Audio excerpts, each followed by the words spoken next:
18 out of 100. The teacher's voice cracks across the silent classroom, more accusation than announcement. A few students stifle laughs. Others stare, hungry for drama. Emma Reed, daughter of Catherine Reed, the name that opens doors before she even touches the handle, sits straighter in her seat, jaw tight. She forces her face into a mask of indifference as though the grade doesn't matter. But inside, something twists hard in her chest. The red scrawl glares at her from the page like blood. 18-100. She folds the paper in half with a lazy flick, sliding it into her designer backpack. Her smirk, fragile and practiced, remains because the smirk is armor. The bell shrills, and the room erupts in chatter. Guess money doesn't buy brains, someone mutters under their breath. Emma doesn't flinch. She stands, slips her sunglasses on, inside, of course, and strolls out into the hallway as if it were a runway built only for her. Outside in the parking lot, her black Audi gleams like a trophy. She taps the key fob, savoring the jealous glances.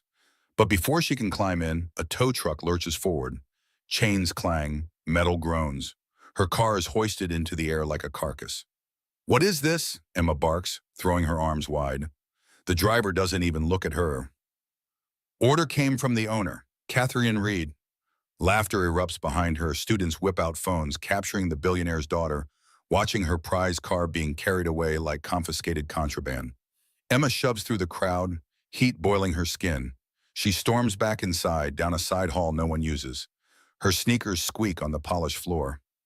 That's when she hears a mop sliding in a slow, steady rhythm. At the far end, a man in a faded blue janitor's uniform moves in careful arcs. His hair is peppered with gray, his jaw rough with stubble. His sleeves are rolled up, forearms corded with work. He doesn't look up when Emma slams past, but his voice comes low, almost casual. "If you want to win, kid, start at 0. Emma freezes, half turning. "Excuse me?"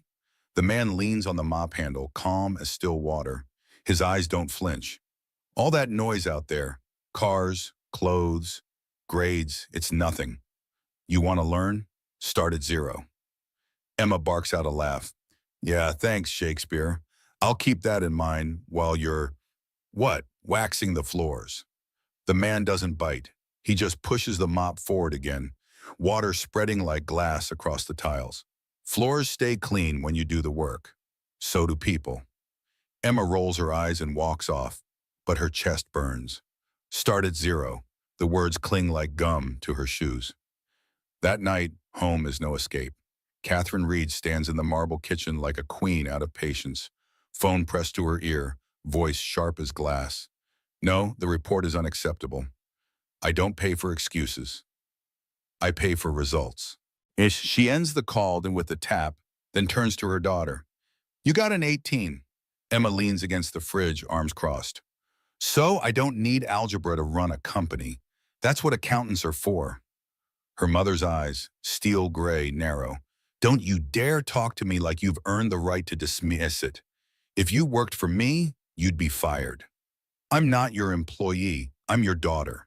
She shoots back, defiance dripping from each word. "Big difference, Vigeshwell."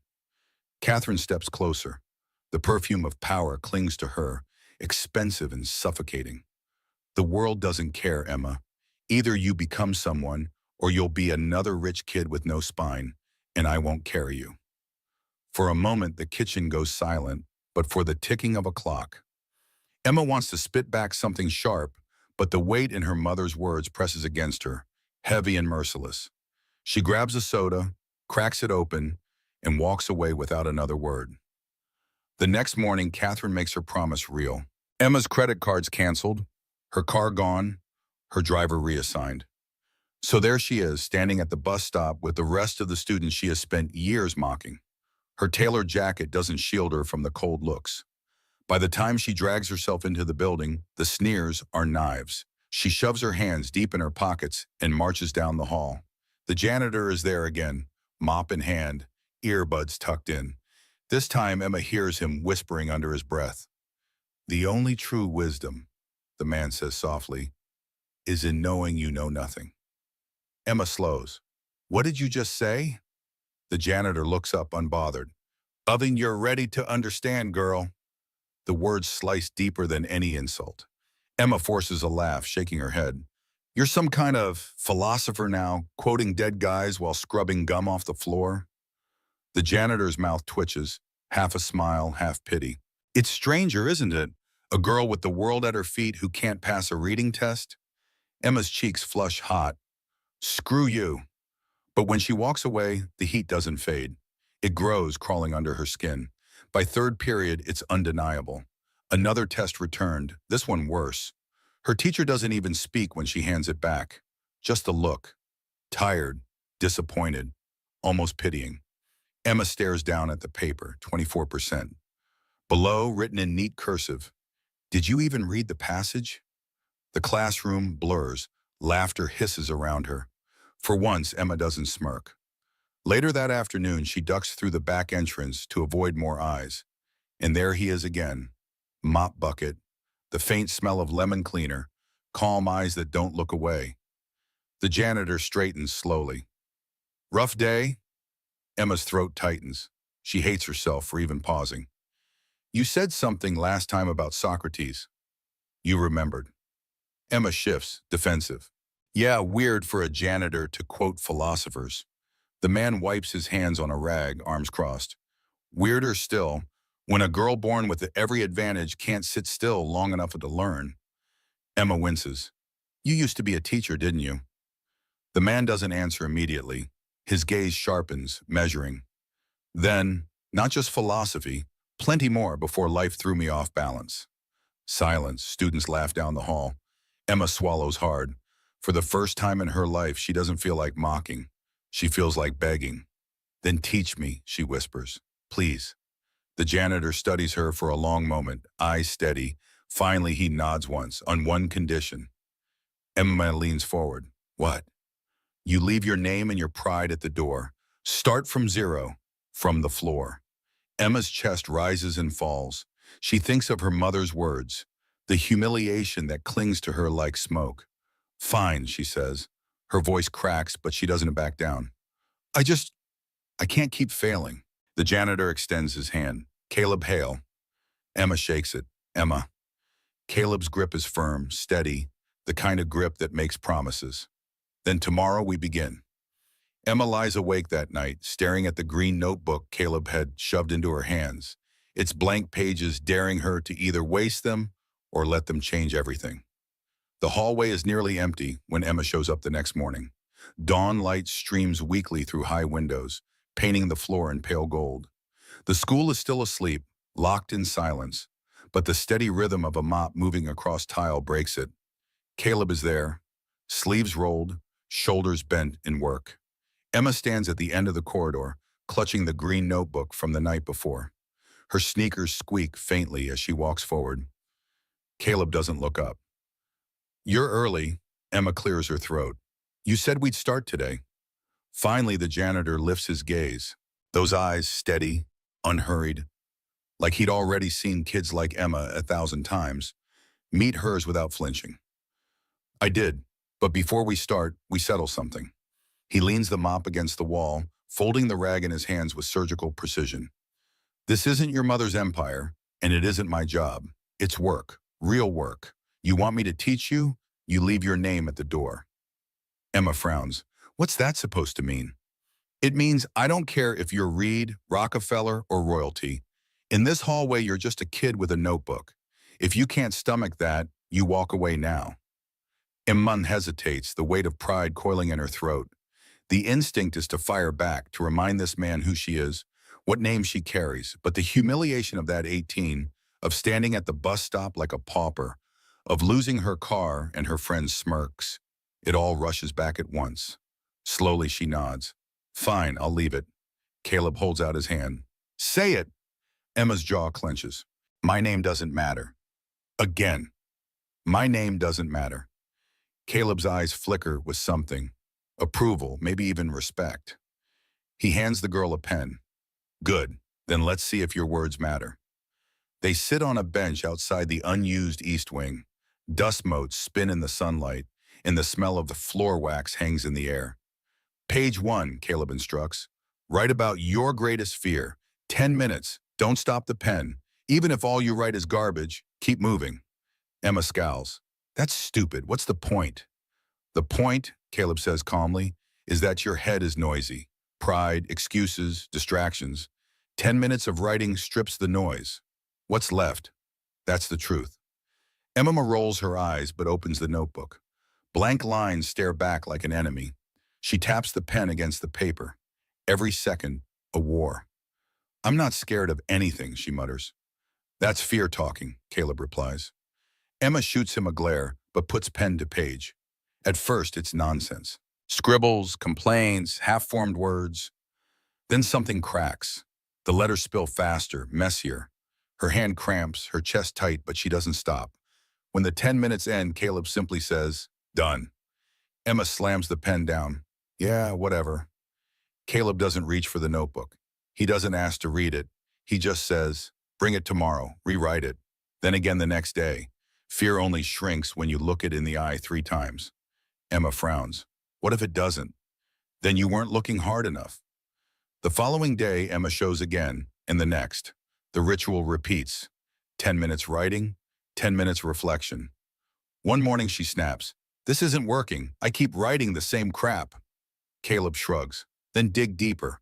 Writing's like mopping floors. One pass makes it look fine. The second shows the stains.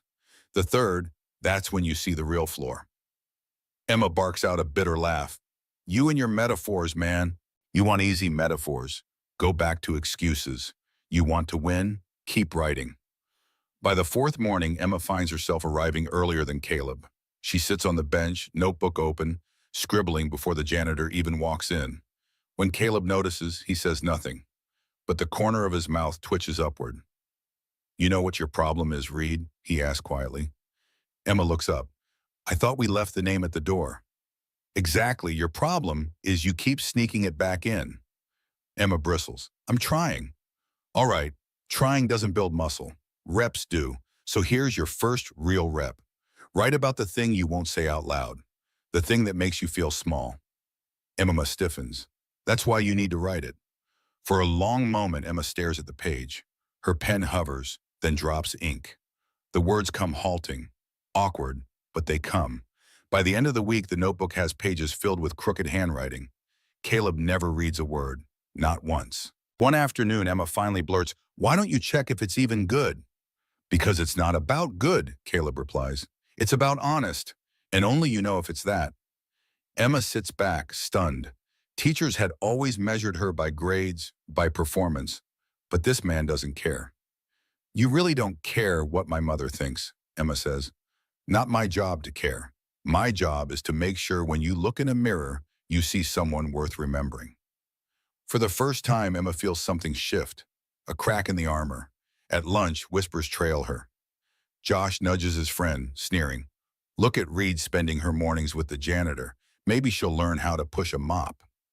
Emma's fists clench, but when she turns, Caleb is there at the end of the hall, mop in hand, calm as ever. Their eyes meet. Caleb gives the smallest shake of his head. Emma exhales, unclenches, walks away. Later, when she slams her notebook shut in frustration, Caleb places a hand on it. Ego wins fights. Patience wins wars. Which do you want? Emma stares at him. For once, she doesn't have a snappy answer. That night, back in her room, Emma stares at the green notebook on her desk. Her mother's empire, her cold ambition, the jeers of classmates. They all press in. She opens the notebook and reads her own words for the first time. The handwriting is ugly, the thoughts raw. But buried in the chaos is something real. Maybe, she thinks, for the first time in her life, the janitor is right. Emma sits alone in her room, the moonlight casting long shadows across her bed. The argument with her mother replays in her mind, words sharp as glass. Either you become someone, or you'll be another rich kid with no spine. She traces her fingers over the embossed Reed Enterprises logo on her phone case, the empire that has defined her existence. Through the window, she watches the gardener's son helping his father plant new flowers in the moonlight. The boy can't be more than 8, but he laughs as his hands dig into the soil, pride in his dirty fingernails. Emma tries to remember the last time she felt that kind of simple joy and accomplishment. She pulls out an old journal, abandoned after 3 entries last birthday. Opening to a blank page, she writes a single line. Maybe starting over isn't failure. The words look strange in her handwriting, uncertain but somehow freeing. Emma shows up at dawn again, only to find Priya waiting by the library doors, asking if she can join the secret lessons. The abandoned wing of Ridgeview High smells like dust and rainwater trapped in the vents. Once a proud library, it now sits forgotten, its shelves half empty, the carpet frayed, ceiling tiles stained with years of leaks. It's quiet, almost reverent, as though the ghosts of old books whisper encouragement to anyone brave enough to enter. That morning, Emma pushes open the heavy door with her shoulder, a green notebook tucked under her arm. She isn't sure why she's come. Maybe because she knows Caleb will be there, mopping floors as if he belongs to the building's bones. Or maybe because her own reflection in the mirror that morning had felt hollow. "Caleb?" Emma calls into the dim light. The janitor appears from between the shelves, mop in hand, bucket rolling beside him. His expression doesn't shift, neither surprise nor welcome, just steady. "You came back," Caleb says, voice even. Emma shrugs. "Don't make it sound like a miracle. I'm not here to worship you." "I wouldn't ask you to. I'm here for the work." "You?" Emma taps the notebook. "Guess I want to see if starting at zero means more than scrubbing floors." Caleb doesn't answer. Instead, he points to a small table in the corner where shafts of light pierce through cracked blinds. "Sit." Emma slides into the chair, flipping open to a blank page. The silence is heavy until a new voice breaks it. "Am I interrupting?" Emma turns. Priya Patel, top of their science class, stands timidly in the doorway, hugging a stack of textbooks. Her glasses slide down her nose, and strands of hair have escaped her braid. She looks as though she's accidentally stumbled into a crime scene. "This isn't tutoring," Emma says sharply. "It's something else."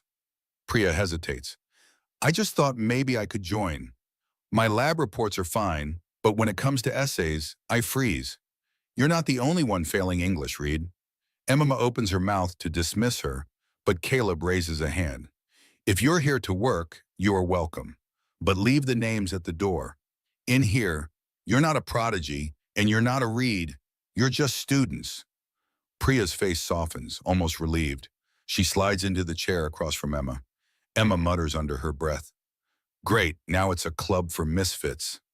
Caleb hears. "Better misfits who build something than heirs who break everything." Emma's jaw tightens, but she bends over her notebook again. The scratch of pens fills the room. For the first time, the silence isn't suffocating. It's purposeful. By lunch, word is spread. Josh Carmichael, captain of the football team, storms in with two buddies, phone already recording. He pans the camera across the room, his voice dripping with mockery. "Look at this, boys. The princess of Ridgeview sitting with the janitor and the nerd. Guess the trust fund ran dry." Laughter erupts from his friends. Josh zooms in on Emma. "Smile, Reed. This is going on TikTok. Hash princess of janitors." Emma shoots up, fists clenched. "Delete it, Josh, or I'll—" "You'll what?" Josh sneers. "Cry on my sneakers?" Emma lunges, but Caleb steps between them, firm but calm. His presence is quiet authority, the kind that doesn't need shouting. "Stop," Caleb says. "He's mocking me." Emma's voice cracks with fury. "Your ego wants to win today," Caleb says, locking eyes with her. "But your mind, it wants to win for life. Decide which one you'll feed." The words slice through the tension like a scalpel. Emma freezes, chest heaving. Her fists tremble, but slowly she lowers them. Josh scoffs, pocketing his phone. "Whatever, man. Enjoy being janitor royalty." He struts out with his friends, their laughter fading down the hall. The silence that follows is unbearable. Emma collapses back into her chair, ashamed. "You think I'm weak now?" "No," Caleb replies, voice steady. "I think you're learning restraint. It's harder than throwing a punch." Priya's eyes glimmer with something like admiration. She slides a paper across the table. "Emma, I read what you wrote earlier." She stiffens. "You weren't supposed to." Her voice drops to a whisper. "It was honest, raw. You wrote like someone who actually feels. That's rare." Emma turns away, heat rising in her cheeks. "It's garbage." "It's not," Priya insists. "You have a voice. You just need to let it be honest." Her words echo in Emma louder than Josh's insults. louder than Caleb's challenges. For the first time, someone her age isn't mocking or dismissing her. She's seeing her. That evening, Emma lingers after Priya leaves. Caleb is shelving abandoned books, his movements deliberate. Emma finally breaks the silence. Do you think I can really change, or am I just destined to be the screw-up everyone thinks I am? Caleb doesn't look up. Change isn't a destiny, it's a decision. And if I fail again, then you start at zero, again and again, until failure is just part of the repetition that builds you. Emma swallows hard, clutching the green notebook like a lifeline. For the first time in her life, the words of an adult don't sound like judgment. They sound like possibility. She doesn't know it yet, but the abandoned library has just become the birthplace of something larger than herself. And somewhere deep down, Emma Reed, arrogant, privileged boy, begins to wonder if the janitor might actually be right. Catherine Reed moves like someone who owns every inch of space she enters. The conference room at Ridgeview High is no exception. Its walls are lined with framed photos of past graduating classes, smiling faces immortalized in cheap gold frames. But when Catherine sits across from Principal Horwitz, the air shifts. Authority has a way of following her, as if she carries it in her designer leather tote along with her tablet and fountain pen. Principal Horwitz clears his throat. He's used to dealing with wealthy parents, demands for better grades, requests for special accommodations. But Catherine isn't here for indulgence. She's here for control. Ms. Reed, Horwitz begins cautiously, Emma has been engaging in some extracurricular activities. Nothing inappropriate, but unusual. We've received reports she's been spending time in the old library with the janitor. Catherine's jaw tightens. Caleb Hale. You know him? I know of him, she replies curtly, and I know my daughter doesn't need to be taking advice from a man pushing a mop. Horwitz raises a hand, nervous. He's not interfering with instruction. In fact, some students say he's helping, writing, reading, that sort of thing. Catherine's laugh is sharp and cold. Helping? My daughter has access to the best tutors in the state. I pay more for a single weekend session than that man makes in a month. Emma doesn't need mops and metaphors. She needs results. Her words echo against the sterile glass walls of the conference room. That evening, the Reeds sit at their long dining table. The chandelier above casts golden light on untouched plates of roasted chicken and greens. Catherine sips her wine slowly, waiting for Emma to speak first. She doesn't. Finally, Catherine sets her glass down with a delicate clink. I had a meeting with your principal today. Emma stiffens but keeps her eyes on her plate. He tells me you've been spending time with the janitor. That true? Emma looks up, defiant. His name's Caleb, and yeah, I have. He's the first person who actually sees me as more than a last name. Catherine's eyes narrow. Emma, listen carefully. If you choose him, you lose everything. Do you understand? Your privileges, your opportunities, gone. I will not have my daughter throwing away her future for the sake of what? Sentimental nonsense. Emma shoves back her chair, the scrape loud against the polished hardwood. You don't get it. For once, I feel like I'm not failing. He doesn't talk to me like I'm broken. You think I want you to feel broken? Her voice cracks, not from weakness, but from the weight of unspoken truth. Emma shakes her head. You don't want me at all. You want the perfect heir to the Reed legacy. Guess what, Mom? That girl doesn't exist. She storms upstairs, the slam of her bedroom door reverberating through the house like a verdict. Catherine sits frozen, staring at her reflection in the glass cabinet across the room. The glass shows a woman who controls empires, yet can't hold her daughter's respect for a single dinner. Later that night, Catherine walks the quiet halls of Ridgeview, her heels clicking softly against the tile.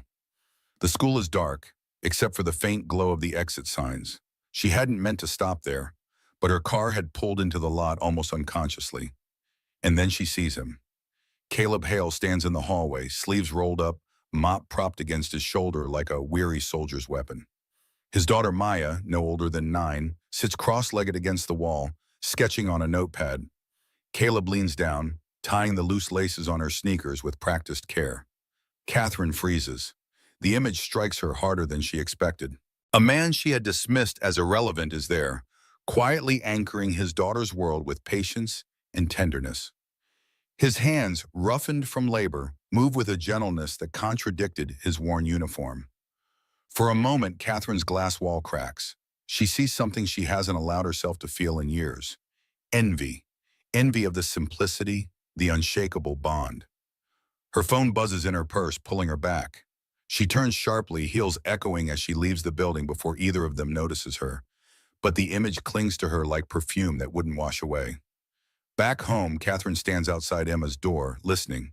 No music blares, no game controllers click, just silence broken only by the faint sound of paper rustling. The green notebook. She presses her hand to the doorframe, torn. She wants to knock, to demand control again, but some instinct tells her she'd only push her further away. So she walks to her study instead. Sitting behind her massive oak desk, she stares at the alphabet charts tucked in the bottom drawer. The old text-to-speech device still functioning, remnants of her own battles, the ones Emma never knew. She whispers to the empty room, "If she chooses him, maybe it's because I never gave her a choice."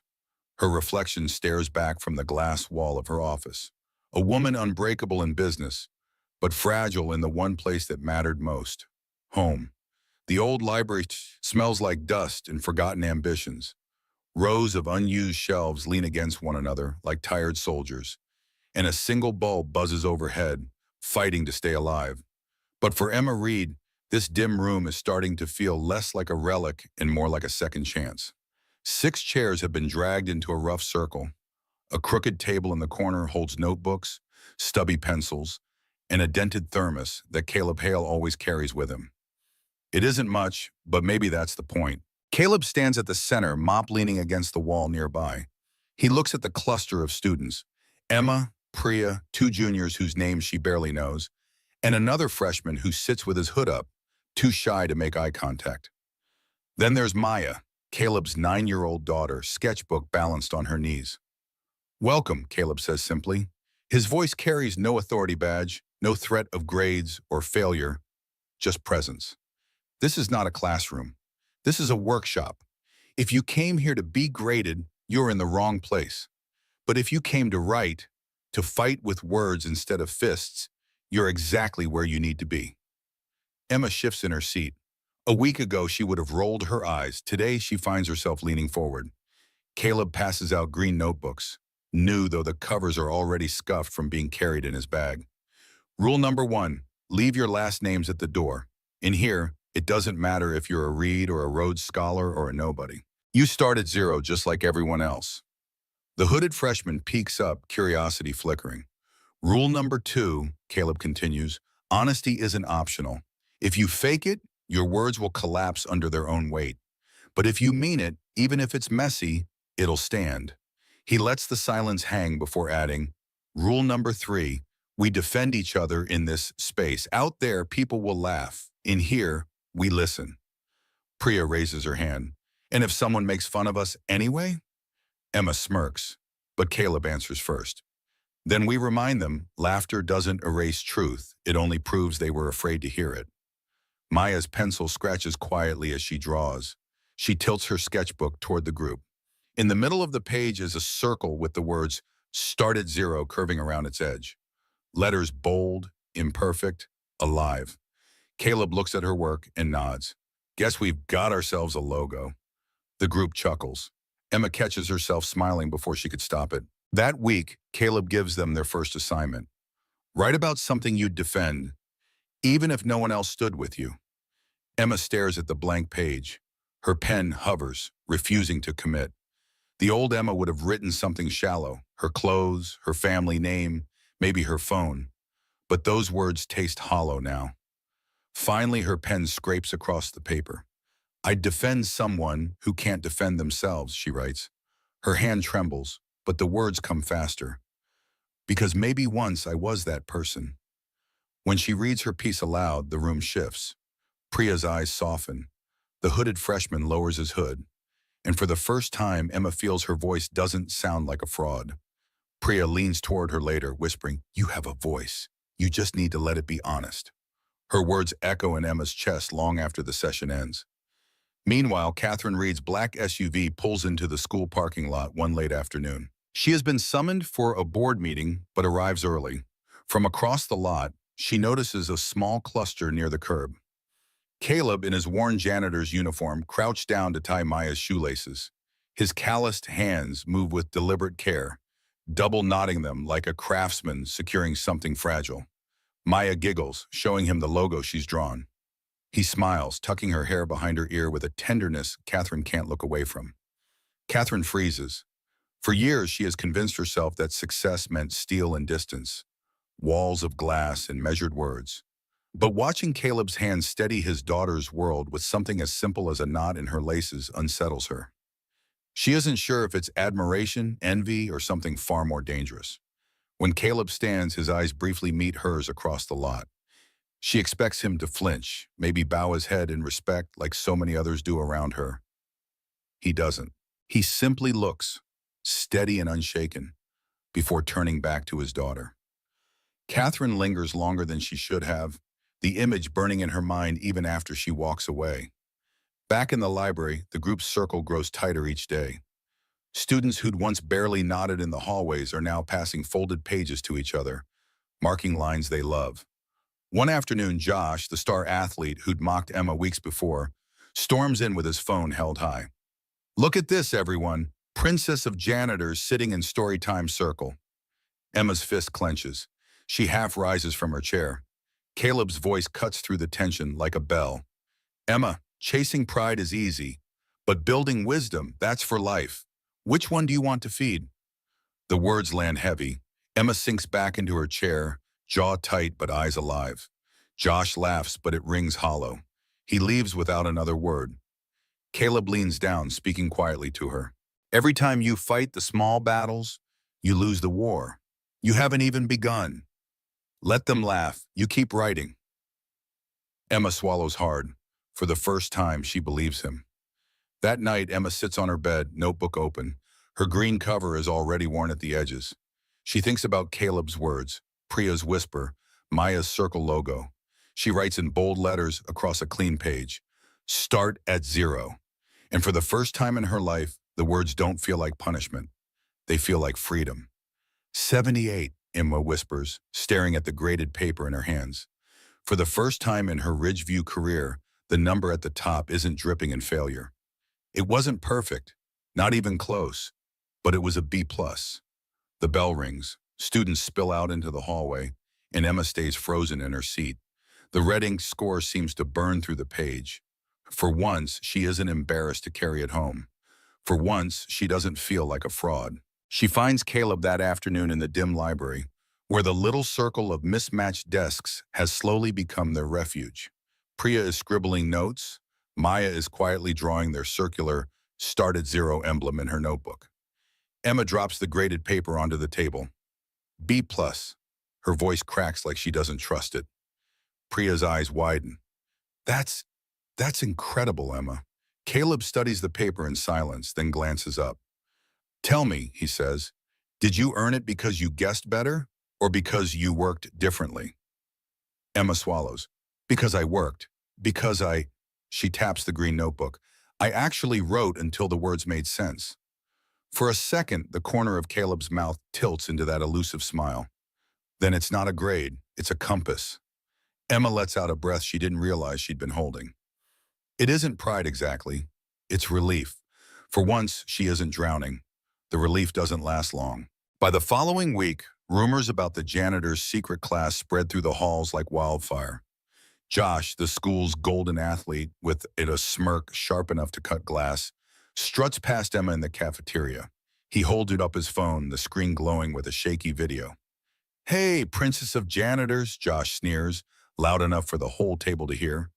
"Going to mop up my essay next?" Laughter erupts. Emma feels heat creep up her neck. She lunges forward, fists tightening, only for Caleb's calm voice to cut through from behind. "Win the moment, and you'll lose the future. Win with your mind, and the future is yours." Emma freezes. The room falls awkwardly quiet. Even Josh, momentarily thrown off, shoves his phone back into his pocket and storms away. But trouble doesn't vanish. It ferments. 2 days later, Emma walks into the library to find Caleb standing stiffly by the door, the principal beside him. "This ends now," Principal Horwitz declares. His voice echoes against the dusty shelves. No unauthorized teaching, no writing groups. Mr. Hale, your suspension from mentoring is effective immediately. Emma's stomach drops. Suspension for what? He's the only reason half of us are even passing. Horwitz shoots her a warning glare. The school board cannot condone a janitor running his own classroom. As opposed to what? Emma snaps. Letting us fail quietly? Priya tugs her sleeve, terrified, but Emma won't let it go. You don't care if we learn. You just care about who gets the credit. Horwitz ignores her. Mr. Hale, turn in your keys to the library immediately. Caleb doesn't argue. He doesn't flinch. He simply reaches into his pocket, lays the keys on the desk, and turns toward the door. Emma's voice breaks. Say something. You didn't do anything wrong. Caleb pauses, looking back only long enough to meet her desperate eyes. His voice is quiet, but it cuts deeper than shouting ever could. Writing doesn't need applause, he says. Keep writing. Then he walks away, each step carrying the weight of someone who had already lost more than this once before. The dawn light spills through the cracked blinds of the old library, illuminating dust particles that dance like tiny galaxies. Emma arrives early, green notebook already open on the worn wooden table. This has become her ritual, arriving before Caleb, before anyone else, giving herself the quiet to face the blank page without an audience. The sound of the door creaking open makes her look up, but it's not Caleb. Priya stands in the doorway, clutching her backpack straps with both hands. Her usual pristine appearance, ironed clothes, perfect braid, seems slightly disheveled today, as if she'd rushed out without her usual precision. Am I too early? Priya asks, voice hesitant. Emma shakes her head, gesturing to the empty chair across from her. 2 weeks ago, she would have sent Priya away with a cutting remark. Now, she simply moves her bag to make room. Just writing, Emma says, the words still feeling strange in her mouth. Emma Reed, voluntarily writing before school. The universe must be collapsing. Priya slides into the chair, carefully extracting her own notebook. Blue, not green, but equally worn already. I've been working on that piece about my grandmother's hands. I keep getting stuck. Emma taps her pen against the page. Caleb would say that's where the real writing starts. When you hit the wall. Priya smiles, a flash of surprise crossing her face. You sound like him now. Emma opens her mouth to deny it, but the library door swings open again. 2 juniors, Marcus with his basketball jersey peeking from under his hoodie, and Zoe with her ever-present camera around her neck, enter quietly. Behind them, a freshman boy Emma vaguely recognizes shuffles in, hood pulled so far forward, his face is barely visible. Tyler, right? Emma asks, surprising herself with the effort to remember his name.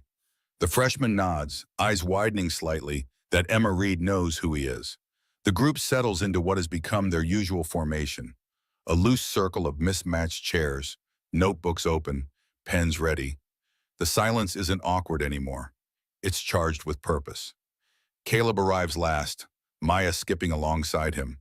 He carries his mop like always, but today there's something different in his stance. A lightness, perhaps. Maya clutches her sketchbook, already filled with variations of her circle logo. Morning, Caleb says, setting his mop against the wall with the care one might give a fine instrument. The group murmurs greetings. Emma notices how they all straighten slightly when Caleb enters, not from fear or obligation, but from a strange sort of respect that has nothing to do with authority. Before we start, Caleb says, pulling a chair into the circle, Maya has something to show you. Maya steps forward, suddenly shy under the attention of the older students. She holds up her sketchbook. On the page is a refined version of her Start at Zero circle, the letters now flowing seamlessly around the circumference, bold yet elegant. I thought we needed something official, she explains, her voice small but steady. For our group. Our group, Emma echoes silently, the words settling strangely in her chest. When had this become a we instead of a reluctant arrangement? Zoe leans forward, photographer's eyes critical but kind. It's perfect, Maya, simple but powerful. Maya beams, passing the sketchbook around. When it reaches Emma, she studies the design. There's something captivating about the endless circle. No beginning, no end, just continuous motion. Like starting over could happen at any point. I love it, Emma says and means it. Caleb clears his throat, reclaiming their attention without demanding it.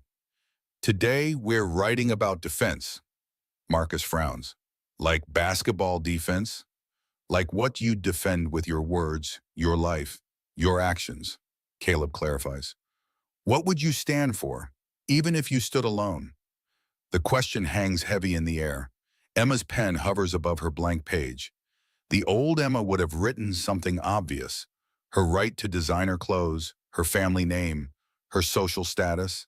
But those answers feel hollow now, like reciting lines from a play she's no longer interested in performing. 10 minutes, Caleb says, setting his old-fashioned watch on the table. Don't think, just write. Pens scratch against paper.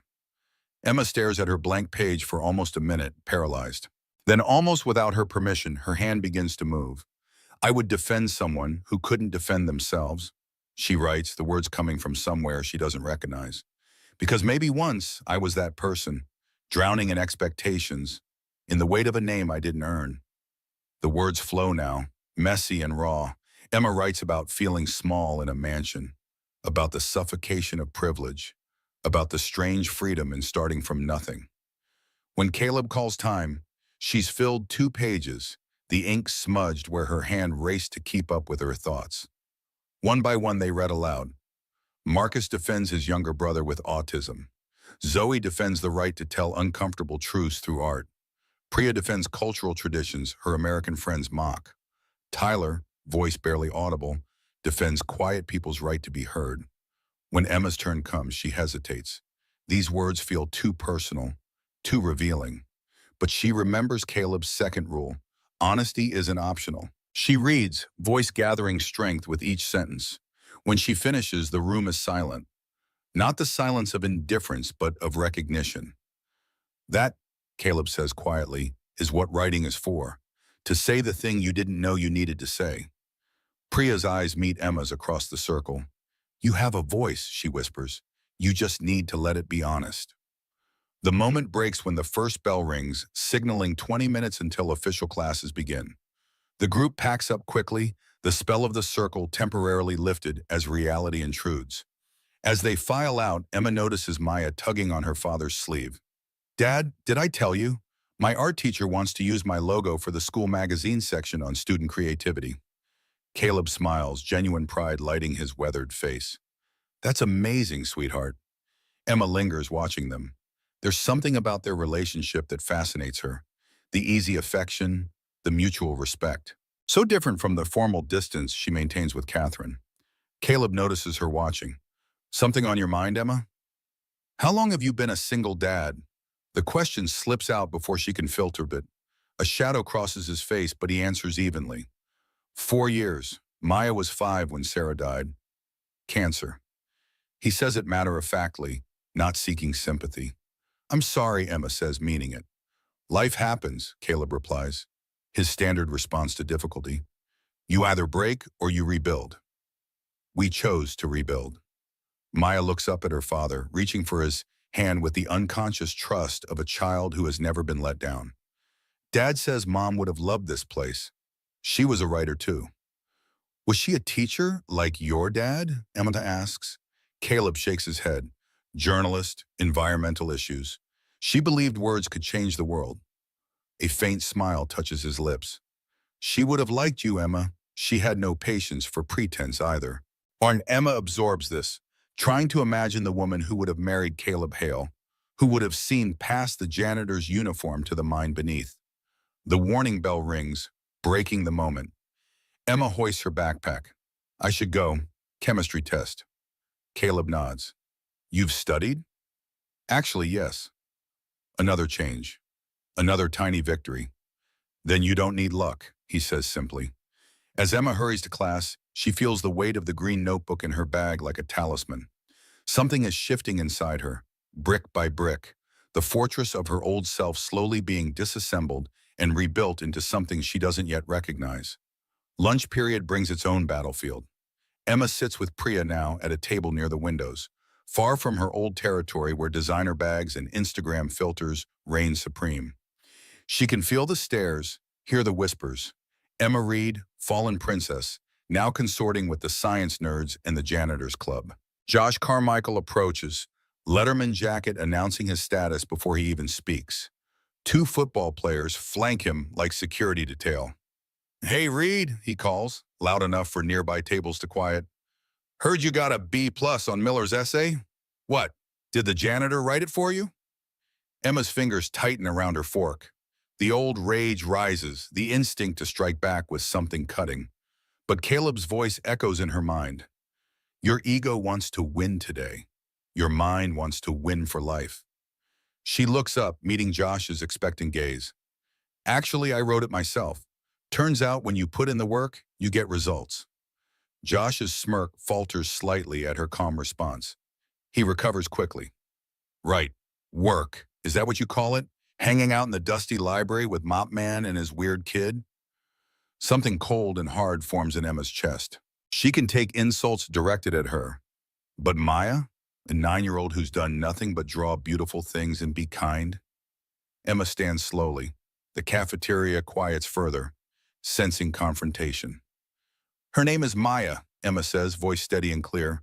"And she's got more talent in her pinky finger than you've got in your entire steroid-enhanced body. So back off."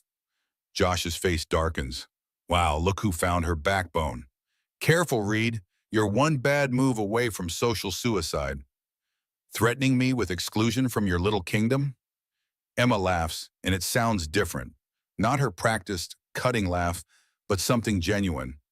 "I've seen what you all talk about. Trust me, I'm not missing much." Priya stands beside her, a silent show of solidarity that Emma feels like physical warmth. Josh's phone appears in his hand. "Say cheese, Princess of Janitors. This is going viral." He aims the camera at Emma, but before he can take the picture, a calm voice cuts through the tension. "I believe that's against school policy, Mr. Carmichael." Caleb stands at the edge of the cafeteria, mop in hand. He's not raising his voice, not making a scene, but his presence shifts the dynamic instantly. "School policy?" Josh scoffs. "Since when does the janitor enforce rules?" "Since the student handbook clearly states that recording other students without consent is grounds for disciplinary action," Caleb replies evenly. "Page 37 if you are interested." Josh hesitates, caught between backing down and challenging an adult.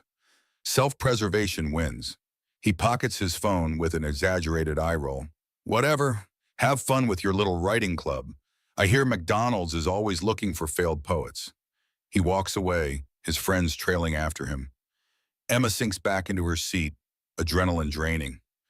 "Thanks," she says when Caleb approaches with his mop. Caleb shakes his head. "You were handling it." "I was about to punch him." "But you didn't." He resumes mopping. "That's growth." Emma watches him work, methodical and unhurried despite the stares. "Doesn't it bother you what they say?" Caleb considers this. Words only have the power you give them. Josh calls me janitor like it's an insult, but it's just a fact. I clean floors. I also read Dostoevsky and teach writing and raise my daughter, all facts. He shrugs. His mistake is thinking one fact defines a person. He moves on, leaving Emma to turn his words over in her mind like smooth stones. That afternoon, Catherine Reed's sleek black Bentley pulls into the Ridgeview High parking lot. She's early for her foundation board meeting, a rarity for someone whose time is billed in $1,000 increments. She sits in the car reviewing quarterly projections on her tablet when movement catches her eye. Across the lot, near the side entrance, a small group has gathered. Catherine recognizes her daughter immediately. That particular way Emma holds herself, shoulders back, chin slightly lifted, a posture Catherine spent years instilling in her. But she's not with her usual crowd of privileged teens. Instead, she's laughing with an Indian girl Catherine vaguely recognizes as a science competition winner. And there, a few feet away, is Caleb Hale. He crouches beside a young girl, his daughter, Catherine assumes, helping her tie her shoelaces. His movements are precise, patient. The girl giggles as he double knots the laces with exaggerated care, then shows him something in her sketchbook that makes him smile. It's such a simple scene, mundane even. Yet Catherine can't look away. There's something in the interaction that pulls at her. The easy affection, the lack of performance.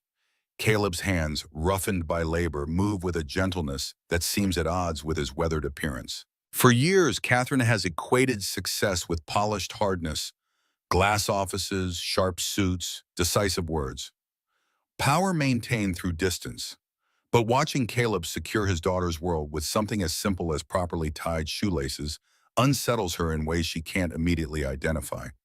Is it admiration, envy, or something more complicated? When Caleb stands, his eyes sweep the parking lot and land directly on her Bentley. Even at this distance, Catherine feels seen in a way that's both uncomfortable and strangely compelling. She expects him to look away, to bow his head in the presence of a school donor and board member, as others do. He doesn't. He simply holds her gaze for a moment, neither challenging nor deferential, before turning back to his daughter. Catherine remains in her car longer than necessary, the quarterly projections forgotten, as she watches Emma interact with this strange new group. Her daughter's laugh reaches across the parking lot, not the practiced, polite laugh Catherine has heard at foundation galas, but something genuine and unguarded. When did Emma stop laughing like that around her? The thought follows Catherine into the board meeting, distracting her from budget discussions and curriculum reviews. By the time the meeting concludes, the parking lot is empty of students. Only a few teachers' cars remain, and the custodian's ancient pickup truck. Catherine sits in her Bentley again, key in the ignition, but not yet turned. Her phone buzzes with emails demanding attention, but for once she ignores them. Instead, she pulls out her compact mirror and studies her reflection. The perfect makeup, the carefully maintained hair, the practiced expression of control. What would happen, she wonders, if she started at zero? The thought is so foreign, so threatening to everything she's built, that she snaps the compact shut and starts the car. Some questions are too dangerous to consider. Back at the Reed mansion, dinner is a silent affair. Emma pushes salmon around her plate. Catherine reviews contracts on her tablet between bites. The clink of silverware against fine china echoes in the cavernous dining room. Your principal tells me your grades are improving, Catherine says finally, not looking up from her screen. Emma glances up, surprised by the opening. Yeah, I got a B+ on my English essay. Catherine nods, swiping to the next document. Good, I've arranged for additional sessions with Dr. Winters. He's cleared his Saturday schedule for you. Emma sets down her fork. I don't need Dr. Winters. He's the best academic coach on the East Coast. I already have help. Catherine's eyes flick up, sharp as flint. The janitor is not help, Emma. He's a distraction. His name is Caleb, Emma says, voice steady despite her racing heart. And he's actually helping me. By what metric? One decent grade? By the metric that I actually want to learn now, Emma counters. I'm not just going through the motions to get you off my back. Catherine sets her tablet down, giving Emma her full attention. A rarity that would have pleased Emma once, but now feels like the prelude to battle. Emma, listen to me carefully. Your future, Harvard, the foundation, eventually the company, requires more than passing grades and philosophical discussions with maintenance staff. It requires connections, credentials, focus. What if that's not what I want? The words hang between them, dangerous and liberating. Catherine's expression hardens. You don't know what you want. You're 17. And you were my age when you decided to build Reed Enterprises, Emma challenges. Grandpa told me that story 100 times, how you knew exactly what you wanted at 17, and no one could tell you otherwise. That was different. Why did I get behind? Why? Because it was your dream and not something you forced on someone else? Catherine's hand tightens around her water glass. I have never forced anything on you. I've given you every advantage, every opportunity to be you, Emma interrupts. But I'm not you, Mom. And this group, this writing thing with Caleb, it's the first time I've felt like maybe that's okay. Catherine stands abruptly, napkin falling to the floor. This conversation is finished. I have a conference call with Tokyo in 20 minutes. It's always finished when it gets uncomfortable, isn't it? Emma calls after her retreating figure. That's your superpower, walking away before anything real happens. Catherine pauses at the doorway but doesn't turn around. Her shoulders are rigid, her spine straight as a ruler. For a moment, Emma thinks she might come back, might actually engage. Then the moment passes. Catherine walks away, heels clicking on marble, the sound fading as she retreats to her home office, the inner sanctum where phones ring and deals close, and a daughter's words can't penetrate. Emma sits alone at the massive table, the untouched food growing cold. She pulls out her green notebook and writes a single sentence. Sometimes the strongest defense is refusing to fight on someone else's terms. The following morning, the group convenes in the library as usual, but today there's a nervous energy crackling through the room. Word of the cafeteria confrontation has spread, morphing from a minor standoff into a full-blown rebellion in the school's gossip ecosystem. "Did you really tell Josh his brain was smaller than his biceps?" Tyler asks Emma, hood pushed back for once, eyes wide with something like admiration. Emma shakes her head. "No, but I wish I'd thought of that." Zoe adjusts her camera strap. "People are talking about us now like we're some kind of movement." "We're not a movement," Emma says quickly. "We're just writing." "Writing with purpose," Caleb corrects, entering with Maya. "Never underestimate the power of words aligned with intention." He sets a stack of books on the center table, worn paperbacks with cracked spines and dog-eared pages. "I brought these from home," he explains. "Sometimes the best way to find your voice is to hear how others found theirs." The group leans forward. Emma recognizes some titles: Morrison, Angelou, Hemingway, Baldwin. Others are unfamiliar, their authors' names from countries she couldn't locate on a map. "Take one that calls to you," Caleb instructs. "Read the first page. Listen to the voice, not just the story." Emma's hand hovers, then selects a slim volume with a faded blue cover. The Bell Jar by Sylvia Plath.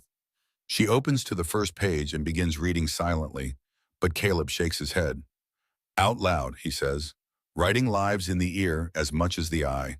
One by one they read, voices hesitant at first, then stronger. The library fills with words written decades ago, suddenly alive again in the mouths of teenagers who've never known life without smartphones.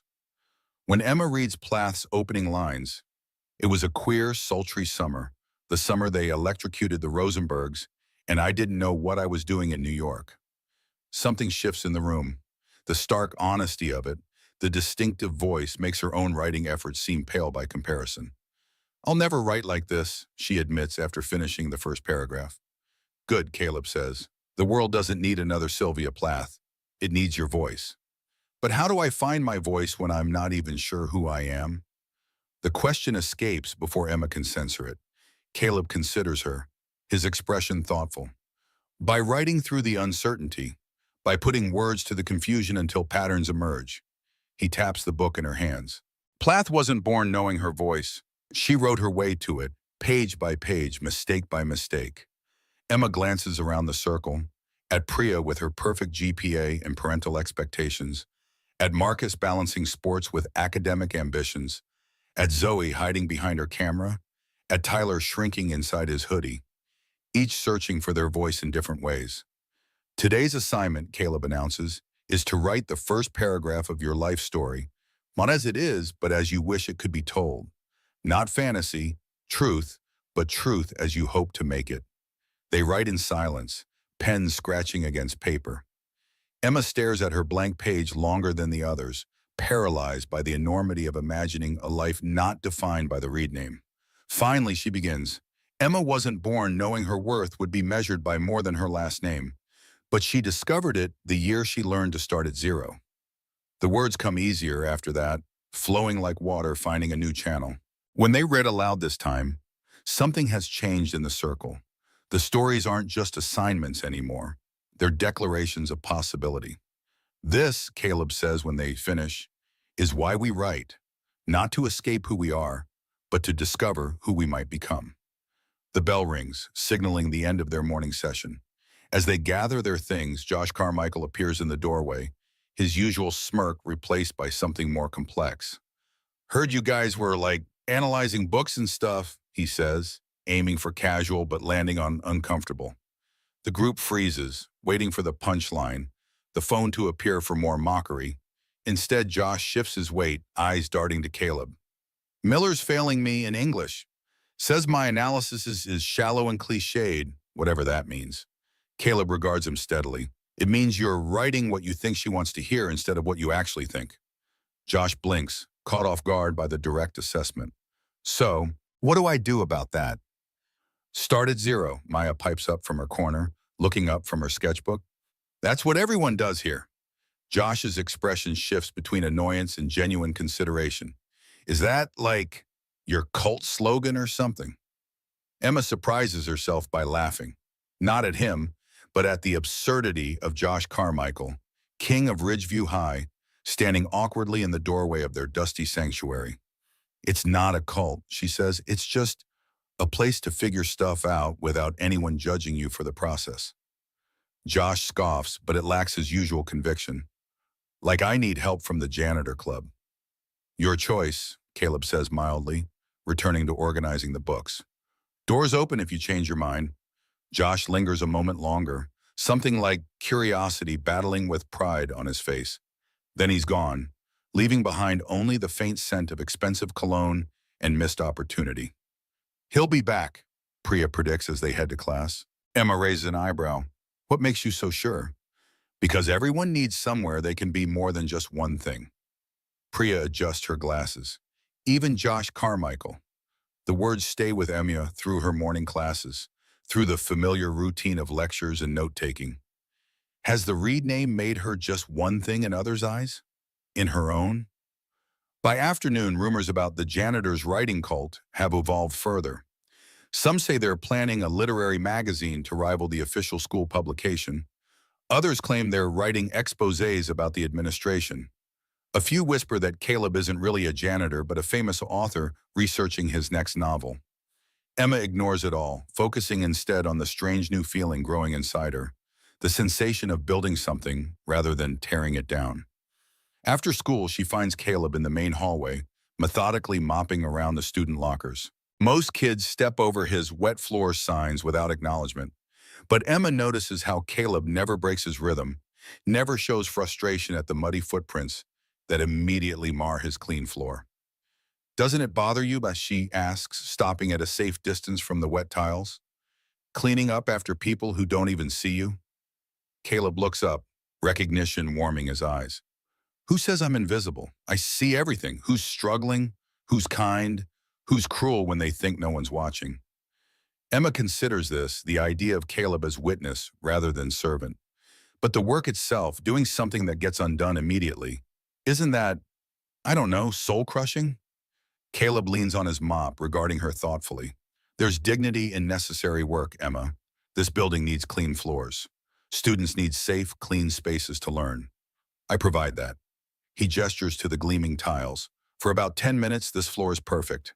Then life happens again. Just like writing, you craft the perfect sentence, then realize it needs revision. The work is never finished, just paused. Before Emma can respond, Catherine Reed's voice cuts through the hallway. Emma, I've been looking for you. Emma turns to find her mother approaching, designer heels inappropriate for school hallways, tailored suit a stark contrast to the casual student attire surrounding her. Heads turn as Catherine passes. The presence of Reed Enterprises CEO enough to momentarily silence teenage chatter. Mom, Emma says, surprise and wariness mingling in her voice. What are you doing here? Board meeting, Catherine replies briskly. Her eyes slide to Caleb, taking in the mop, the uniform, the weathered hands. If she recognizes him from the parking lot, she doesn't show it. You must be Mr. Hale. Caleb straightens but doesn't offer his hand, aware of the social gulf between them. Ms. Reed. I understand you've been mentoring my daughter. The word carries a slight edge, like tweezers lifting something distasteful. Emma's been participating in a writing workshop, Caleb clarifies, his tone respectful but not deferential, along with several other students. Catherine's perfect eyebrow arches. And what qualifies a janitor to teach writing? Emma flinches at the deliberate emphasis on janitor, but Caleb doesn't react. 20 years teaching literature and composition at Westfield College before budget cuts, a master's in English literature, publication in several literary journals. His voice remains even, factual. But mostly, Ms. Reed, what qualifies me is that your daughter and her peers are writing with purpose and improvement. Catherine's expression flickers, surprise, perhaps, at being answered so directly. She recovers quickly. I see. Well, I'm sure your intentions are admirable, Mr. Hale, but Emma has access to professional tutors with current credentials. I've arranged for Dr. Winters to resume sessions this weekend. Mom, Emma interjects, I told you, I don't need... Catherine raises a hand, silencing her. The board meeting starts in 5 minutes. We'll discuss this at home. To Caleb, she adds, thank you for your interest in my daughter's education. The dismissal is clear. Catherine turns to leave, expecting Emma to follow. When she doesn't, Catherine pauses. Emma? I have writing group, Emma says, standing her ground. We're analyzing Sylvia Plath today. A shadow crosses Catherine's face, something almost like recognition at the author's name, quickly masked. Don't be late for dinner. We have things to discuss. She walks away, the click of her heels fading down the hallway.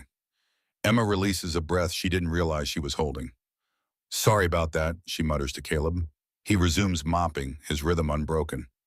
No need to apologize for her or for yourself. She's always like that, categorizing people, dismissing them if they don't fit her image of success.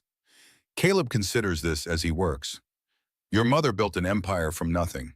People like that often have rigid definitions of what matters. You're defending her? Emma asks, incredulous. Understanding isn't the same as defending. He wrings out the mop. Everyone has reasons for being who they are, even Catherine Reed. Emma watches him work for a moment longer, struck by his lack of resentment. How do you do that? Not get angry when people look down on you?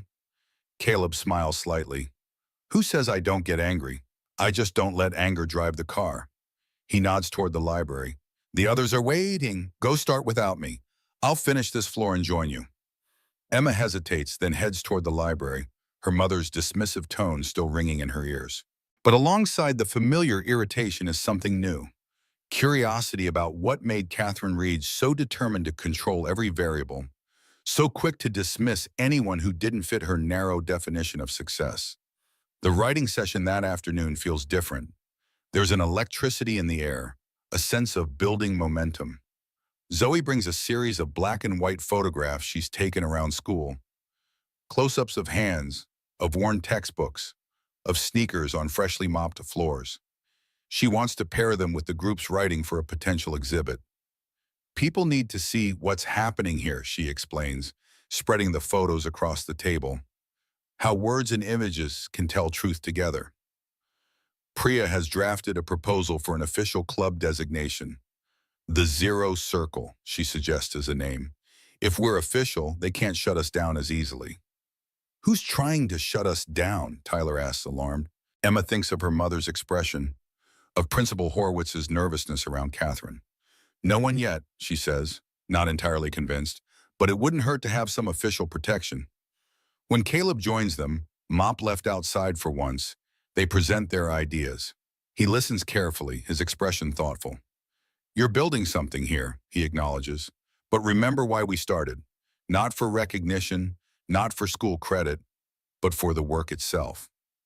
Can it be both, Marcus asks? I mean, if we made this official, more kids might join, kids who need it. Caleb considers this. Perhaps, but institutions have a way of changing things, of adding rules and expectations that shift the focus from the work to the structure. My dad doesn't trust systems, Maya explains from her corner, not looking up from her drawing. He says they start with good intentions, but end up serving themselves. Emma studies Caleb with new interest. Is that why you're a janitor now instead of a professor? Because the system failed you? A shadow crosses Caleb's face, so brief Emma almost misses it. That's a longer story for another time. For now, let's focus on today's work. He directs them back to their Plath analysis, but Emma can't shake the feeling that there's more to Caleb's history than he's sharing, something that might explain his philosophy, his quiet resilience, his determination to create this space outside the system. Later, as they're packing up, Emma notices Josh Carmichael hovering in the hallway outside the library door. He's alone without his usual entourage, and he's holding what appears to be an English paper with a large red D circled at the top. Their eyes meet through the glass panel in the door. Emma expects a sneer, a mocking gesture. Instead, Josh quickly looks away, shoving the paper into his backpack and disappearing down the hall. Told you, Priya murmurs, having noticed the exchange. Everyone needs somewhere to be more than one thing. That evening, Emma sits at her desk, the green notebook open before her.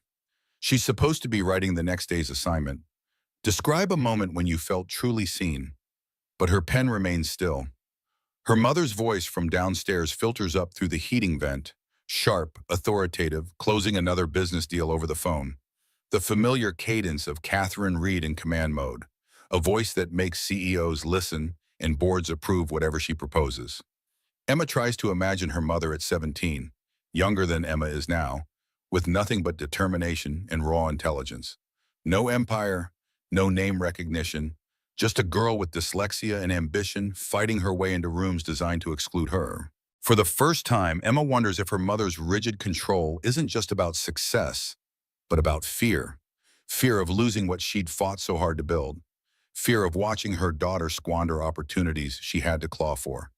The thought doesn't excuse Catherine's behavior, but it shifts something in Emma's understanding. She begins to write, not the assigned topic, but a letter she'll never send. Dear Mom, today I wondered at what you were like before you became Catherine Reed, CEO. Before you built walls to keep out doubt and weakness. I wondered if you ever feel trapped by the empire you created. I wondered if you're afraid I'll fail, or afraid I'll succeed in ways you never planned for. The words flow page after page of questions and observations she's never voiced. By the time she finishes, her hand is cramped and her cheeks are wet with tears she hadn't noticed falling. She closes the notebook and places it in her drawer. Some writing isn't meant to be shared. Not yet, maybe not ever. But the act of putting the words on paper has changed something inside her.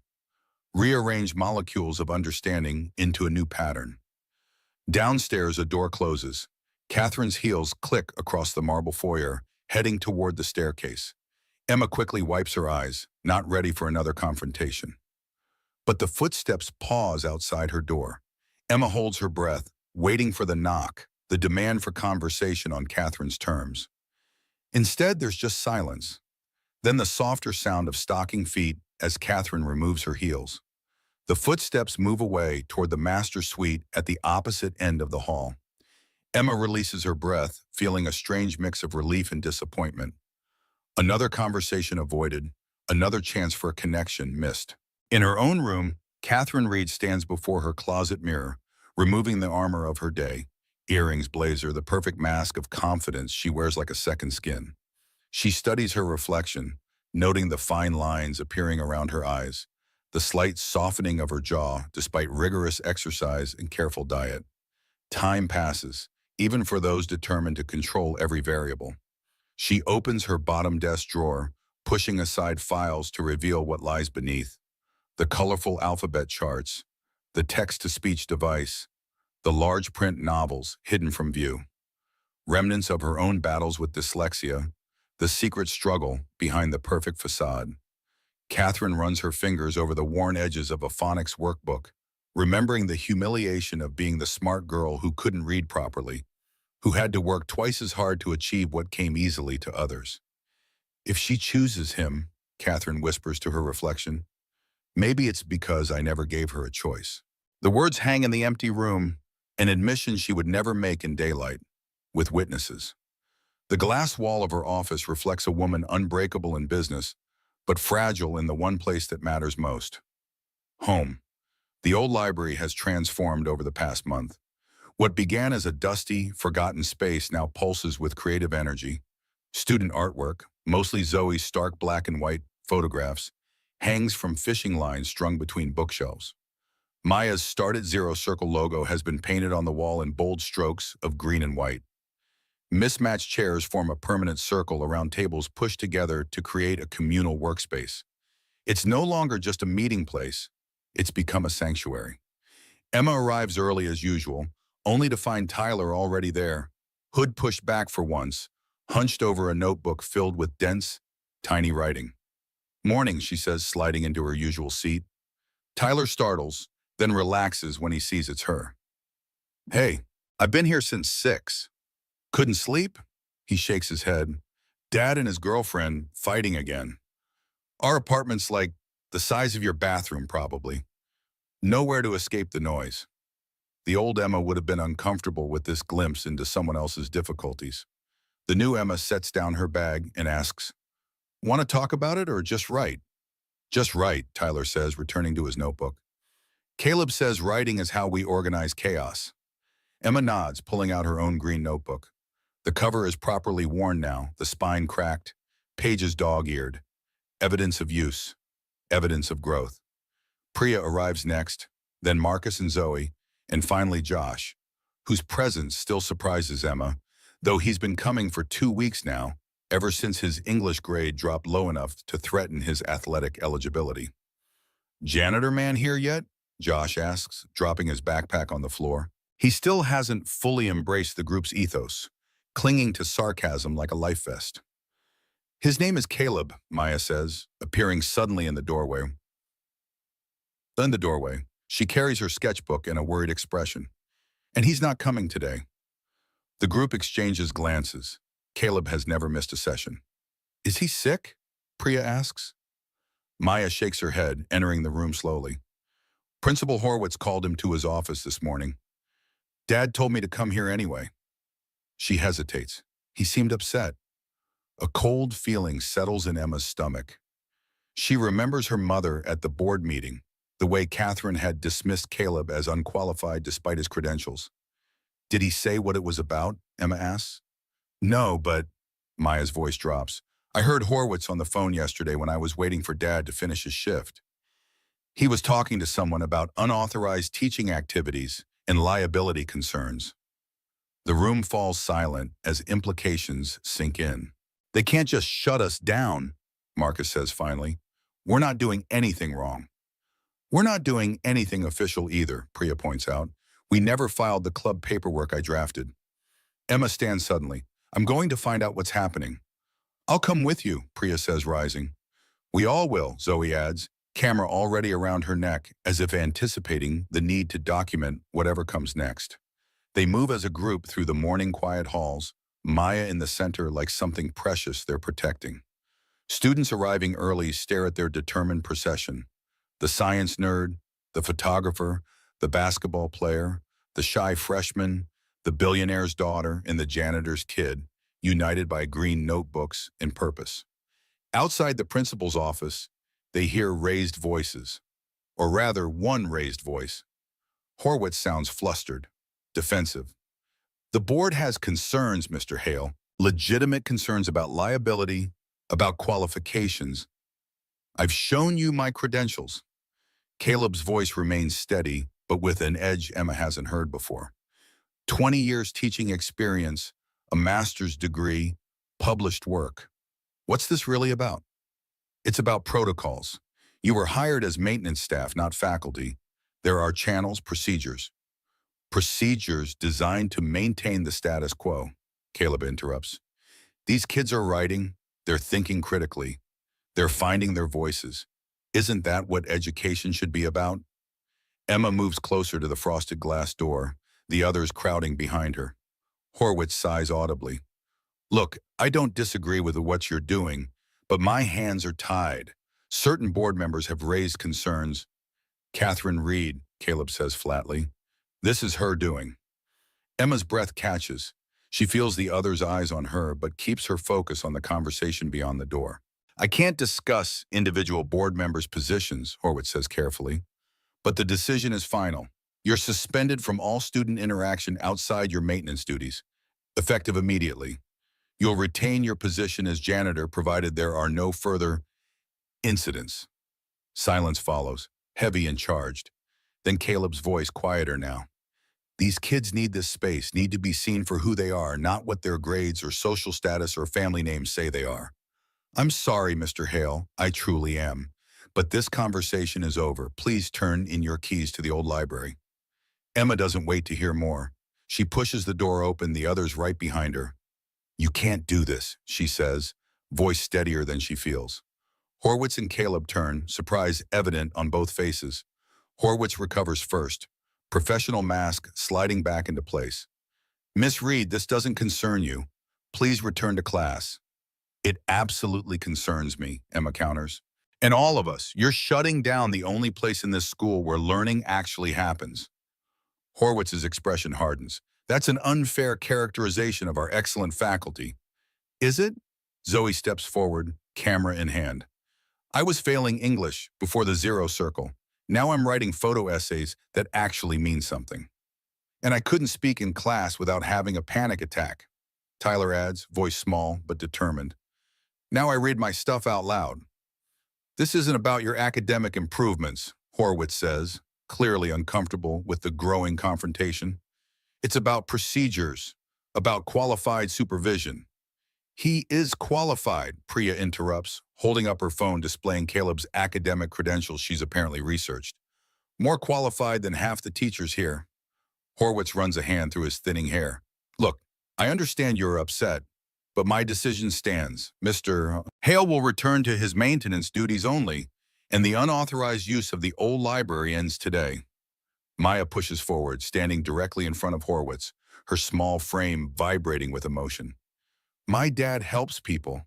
That's all he's ever done. Why is that wrong? The naked hurt in her voice silences everyone.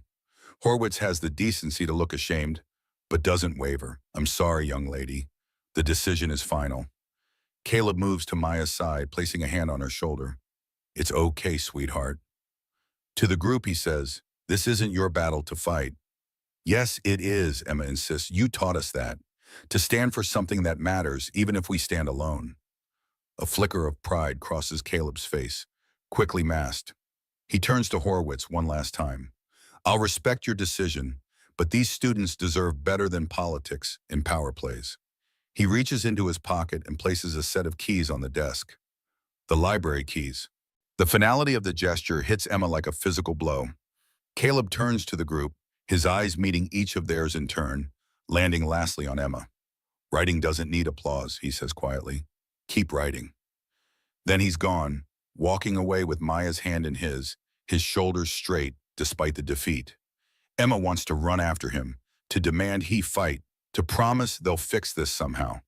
But the steady rhythm of his footsteps tells her he's already accepted what she cannot. The group remains frozen until his footsteps fade completely. I hope you realize what you've done, Emma says to Horwitz, not bothering to hide the contempt in her voice. What my mother has done, you mean? She doesn't phrase it as a question. Horwitz doesn't confirm or deny, but his uncomfortable shift speaks volumes. You all should get to class, he says instead. The first bell will ring soon. They leave without another word, a silent procession back through the halls that are now filling with students oblivious to what has just been lost. In the corridor outside the old library, they gather one last time, 6 teenagers with green notebooks in a shared sense of injustice. What do we do now? Tyler asks, pulling his hood back up as if seeking its protection. We fight this, Zoe says immediately, adjusting her camera strap with nervous energy. Petitions, student protests, social media campaign. Against Catherine Reed, Josh scoffs. Good luck with that. Lady practically owns this town. All eyes turn to Emma, the unspoken question hanging in the air. Where do your loyalties lie? Emma's mind races, cycling through options, consequences, possibilities. She thinks of Caleb's steady presence, of Maya's hurt face, of her mother's dismissive tone when speaking of the janitor. She thinks of the green notebook, of words that finally feel like her own. We keep writing, she says finally. What? Marcus looks incredulous. That's it?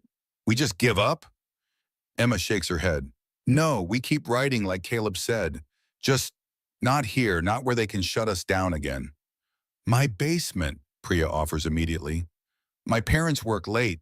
We could meet there. Or the coffee shop on Main, Zoe suggests. They have that back room no one uses. The park gazebo, Tyler adds quietly.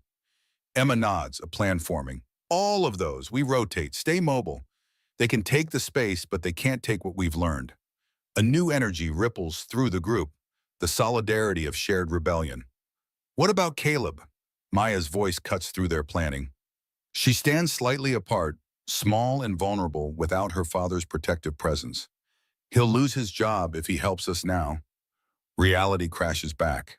Emma's heart sinks as she realizes the impossible position Caleb is in, needing his job as a single father, yet having his true purpose stripped away. We don't involve him directly, she decides reluctantly. For now, we protect him by keeping him separate. The first bell rings, signaling 5 minutes until classes begin. The group disperses slowly, each clutching their green notebooks like talismans. Emma is last to leave, pausing to look at Maya's logo painted on the wall, the circle with "Start at Zero" flowing around its circumference. How quickly something can be built, and how quickly taken away. She turns to find Maya still standing there, watching her with those two perceptive eyes. "Your mom did this," Maya says, not accusatory, just stating a fact. Emma doesn't deny it. "Yes, I think she did." "Why does she hate my dad so much?" "I don't think it's hate," Emma says carefully. "I think it's fear." Maya considers this, head tilted. Adults are weird. They have all the power, but they're still scared of everything.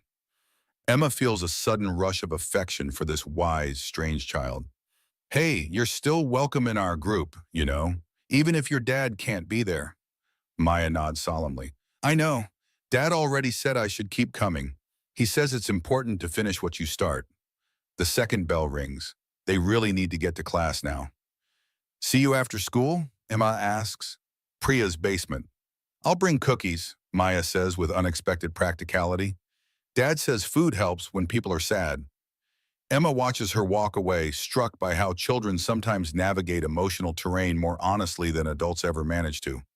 The day crawls by in a fog of meaningless lectures and assignments that suddenly feel hollow. Emma moves between classes on autopilot, her mind still in the old library, still processing the morning's events. In English class, she stares at the assignment on her desk. Analyze the theme of power in Lord of the Flies, and thinks about the arbitrary power Horwitz wielded this morning, the institutional power her mother leverages without thought, the quiet power Caleb maintained even in defeat. She begins to write, not the assigned analysis, but an entirely different essay about power. Who truly has it, who only pretends to, who wields it responsibly. By the time the bell rings, she's filled 6 pages with words that have nothing to do with fictional boys on an island and everything to do with real people in a school where money and status dictate who gets heard. At lunch, the Zero Circle members sit together for the first time, drawing curious glances from other students unaccustomed to seeing such a disparate group united. Josh hesitates before joining them, visibly calculating the social cost, then sits anyway. "Heard what happened with Janitor Man," he says, unwrapping a sandwich. At their collective glare, he corrects himself. "Caleb, whatever, it's messed up." "You think?" Zoe says acidly, adjusting her camera as if contemplating whether Josh's face is worth capturing. "I'm just saying I get it," Josh continues, undeterred. "My dad's on the boosters board. They pull the same crap, decide who's worthy based on completely random standards." "It's not random," Emma says quietly. "It's calculated. It's about maintaining the system exactly as it is." They fall silent, the weight of institutional inertia suddenly palpable, even to teenagers who've spent most of their lives accepting school hierarchy as natural law. "So what's the plan for this afternoon?" Marcus asks, changing the subject. "Priya's basement, right?" Priya nods. 4 o'clock. My mom's making samosas, so come hungry." "Should we tell Maya?" Tyler asks, looking to Emma. "I'll find her after school," Emma says. "Make sure she knows where to go." The conversation shifts to logistics. Whose parents need what excuses, who can drive whom, what to bring. Normal teenage coordination made slightly illicit by the circumstances. Emma participates automatically while her mind keeps circling back to a single uncomfortable question. What will she say to her mother tonight? The confrontation is inevitable. Catherine will know about the morning's events by now, will be expecting either gratitude for removing a distraction or defiance from her increasingly independent daughter. Emma isn't sure yet which she'll provide. After school, Emma searches for Maya, eventually finding her sitting alone on a bench near the art room, sketchbook open but untouched. "Hey," Emma says, sitting beside her, "you okay?" Maya shrugs, a gesture so like her father it makes Emma's chest ache. "Dad's mopping the gym. He said to wait here until he's done." Did he say anything about this morning? Just that sometimes things don't work out the way we hope, but that doesn't mean we stop trying. Maya looks up at Emma with those disconcertingly direct eyes. He's sad, though. I can tell. Emma nods. She can imagine Caleb continuing his rounds, mop in hand, face impassive while internally processing yet another loss. We're meeting at Priya's house at 4, she says. I can drive you if your dad says it's okay. Maya's face brightens slightly. Really? In your fancy car? Emma laughs, realizing Maya has probably never been in anything more luxurious than Caleb's ancient pickup truck. It's just a car, but yes, if he says yes. They find Caleb in the gym, methodically mopping around bleachers pulled out for an upcoming game. He looks up as they approach, his expression carefully neutral. Emma, he acknowledges with a nod. Maya, ready to go home? Dad, can I go to Priya's house with the group? Maya asks, bouncing slightly on her toes. Emma can drive me, please? Caleb's eyes meet Emma's, asking the silent question. Is this wise? We're continuing the writing sessions, Emma explains, unofficially, off campus. A shadow crosses his face. Emma, I appreciate what you're trying to do, but I can't be involved. Horwitz was very clear. We know, Emma interrupts. This isn't about involving you. It's about not letting them win completely. About finishing what we started. Caleb is silent for a long moment, mop still in his hands, water slowly seeping across the polished gym floor. Finally, he nods. Maya can go, but I can't be part of it. Not directly. I need this job. We understand, Emma assures him. We'll have her home by 7. As they turn to leave, Caleb calls after them. Emma? She looks back. I'm sorry about your mother's role in this. That puts you in a difficult position. The simple acknowledgement of her conflicted loyalties nearly undoes her. I'm sorry too, she says, voice tight. But I'm not her.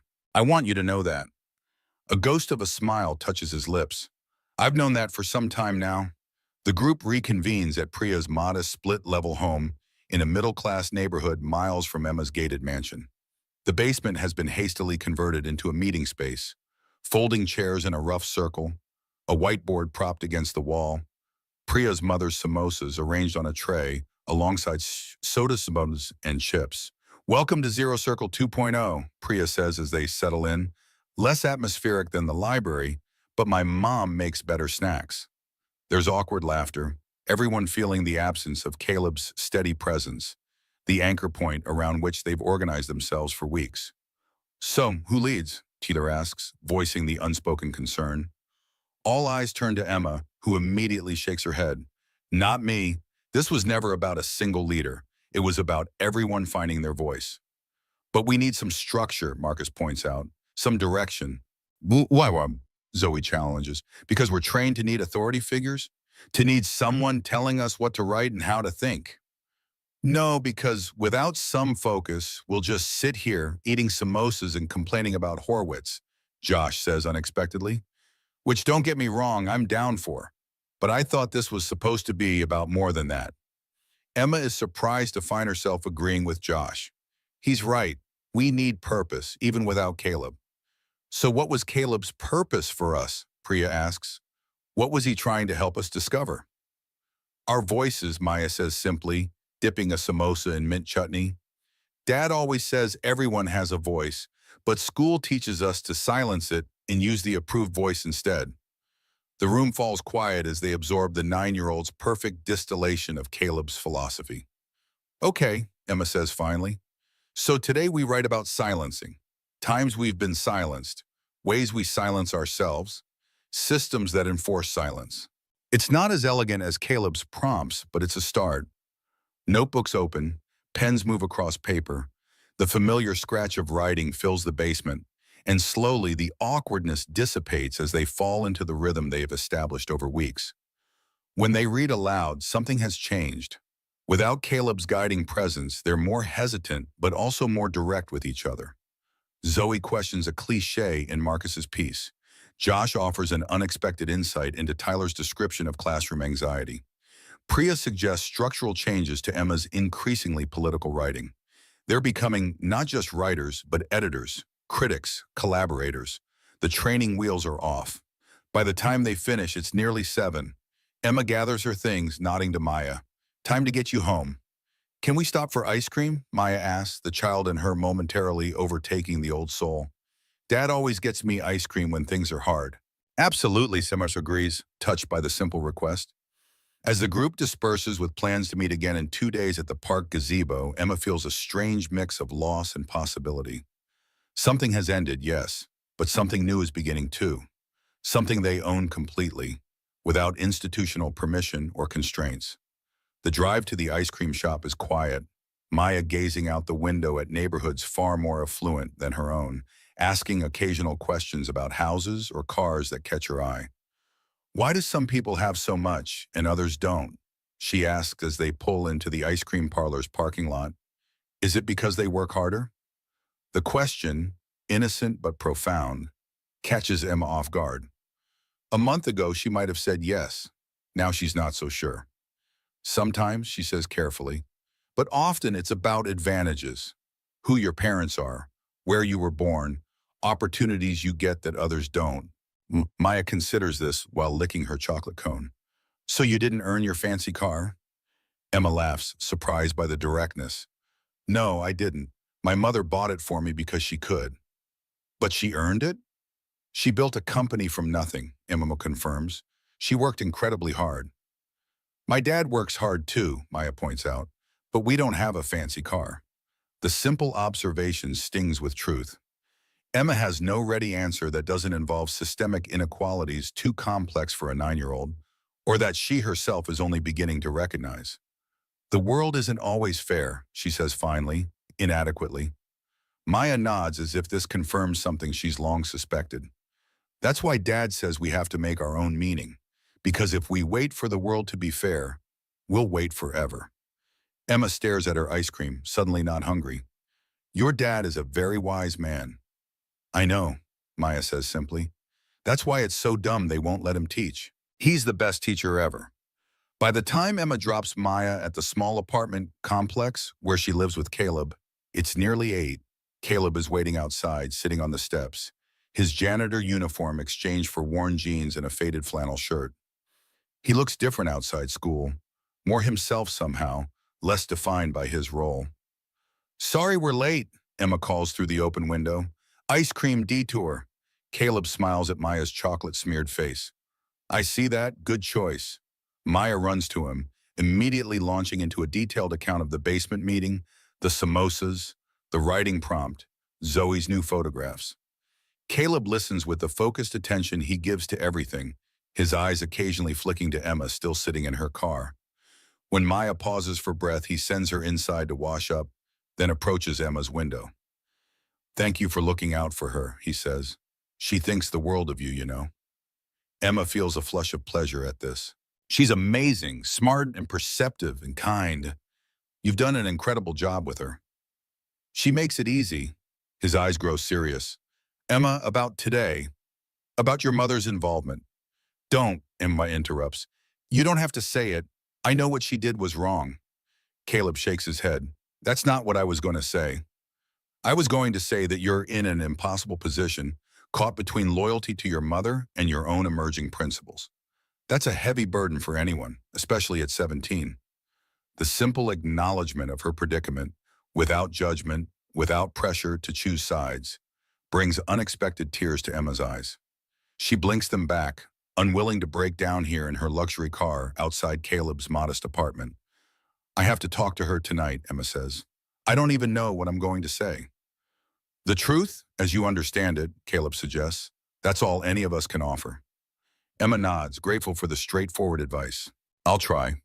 As she drives away, she glimpses Caleb in her rearview mirror, still standing on the sidewalk watching her go, a solitary figure backlit by the apartment complex security lights. The Reed mansion blazes with light as Emma pulls into the circular driveway. Catherine's Bentley is already there, which means she's home early, unusual for a weeknight. A deliberate choice, then. Catherine Reed doesn't do anything by accident. Emma steels herself before entering, rehearsing opening lines, anticipating her mother's arguments. But nothing prepares her for what she finds inside. Catherine sits at the dining room table, not at her usual place at the head, but in the middle, as if making herself deliberately vulnerable. Spread before her are papers Emma doesn't recognize, alongside a device Emma has never seen in her mother's hands. A text-to-speech reader with headphones attached. Catherine looks up as Emma enters, her perfect makeup slightly smudged at one eye, as if she's rubbed it in distraction. "You're home," she says, her voice lacking its usual crisp authority. "I was getting worried." "I was with friends," Emma replies carefully, setting her backpack on a chair. "From the writing group." "The group that was disbanded today," Catherine notes, her tone neutral rather than accusatory. "Yes, that one." Emma braces for lecture, for justifications about necessary interventions and appropriate boundaries. Instead, Catherine gestures to the chair opposite her. "Sit with me, please." The please, so rarely heard from Catherine Reed, catches Emma off guard. She sits, eyes drawn to the unfamiliar objects scattered across the polished mahogany. "What is all this?" she asks. Catherine's hand drifts to the text-to-speech device, fingers tracing its contours with the familiarity of long use. "This," she says quietly, "is how I got through law school and business school, and every board meeting, investor pitch, and acquisition negotiation for the past 20 years. Emma stares, not comprehending. "I don't understand." Catherine takes a deep breath, as if preparing to step off a cliff. "I have dyslexia, Emma, severe dyslexia, undiagnosed until I was 19 and failing out of college, despite studying 16 hours a day." The words land like stones in the and ripples of implications spreading outward. Emma tries to process this revelation against the backdrop of her mother's perfect, controlled image. The woman who devours reports, who recalls contract details verbatim, who built an empire on her intellectual prowess. "But you read all the time. Contracts, reports, books." Catherine shakes her head. "I listen. This device," she taps the reader, "converts text to audio. I've trained myself to process information auditorily at 3 times normal speed. When people see me reading documents, I'm actually listening through a nearly invisible earpiece." Emma's mind races, reassessing 17 years of observations.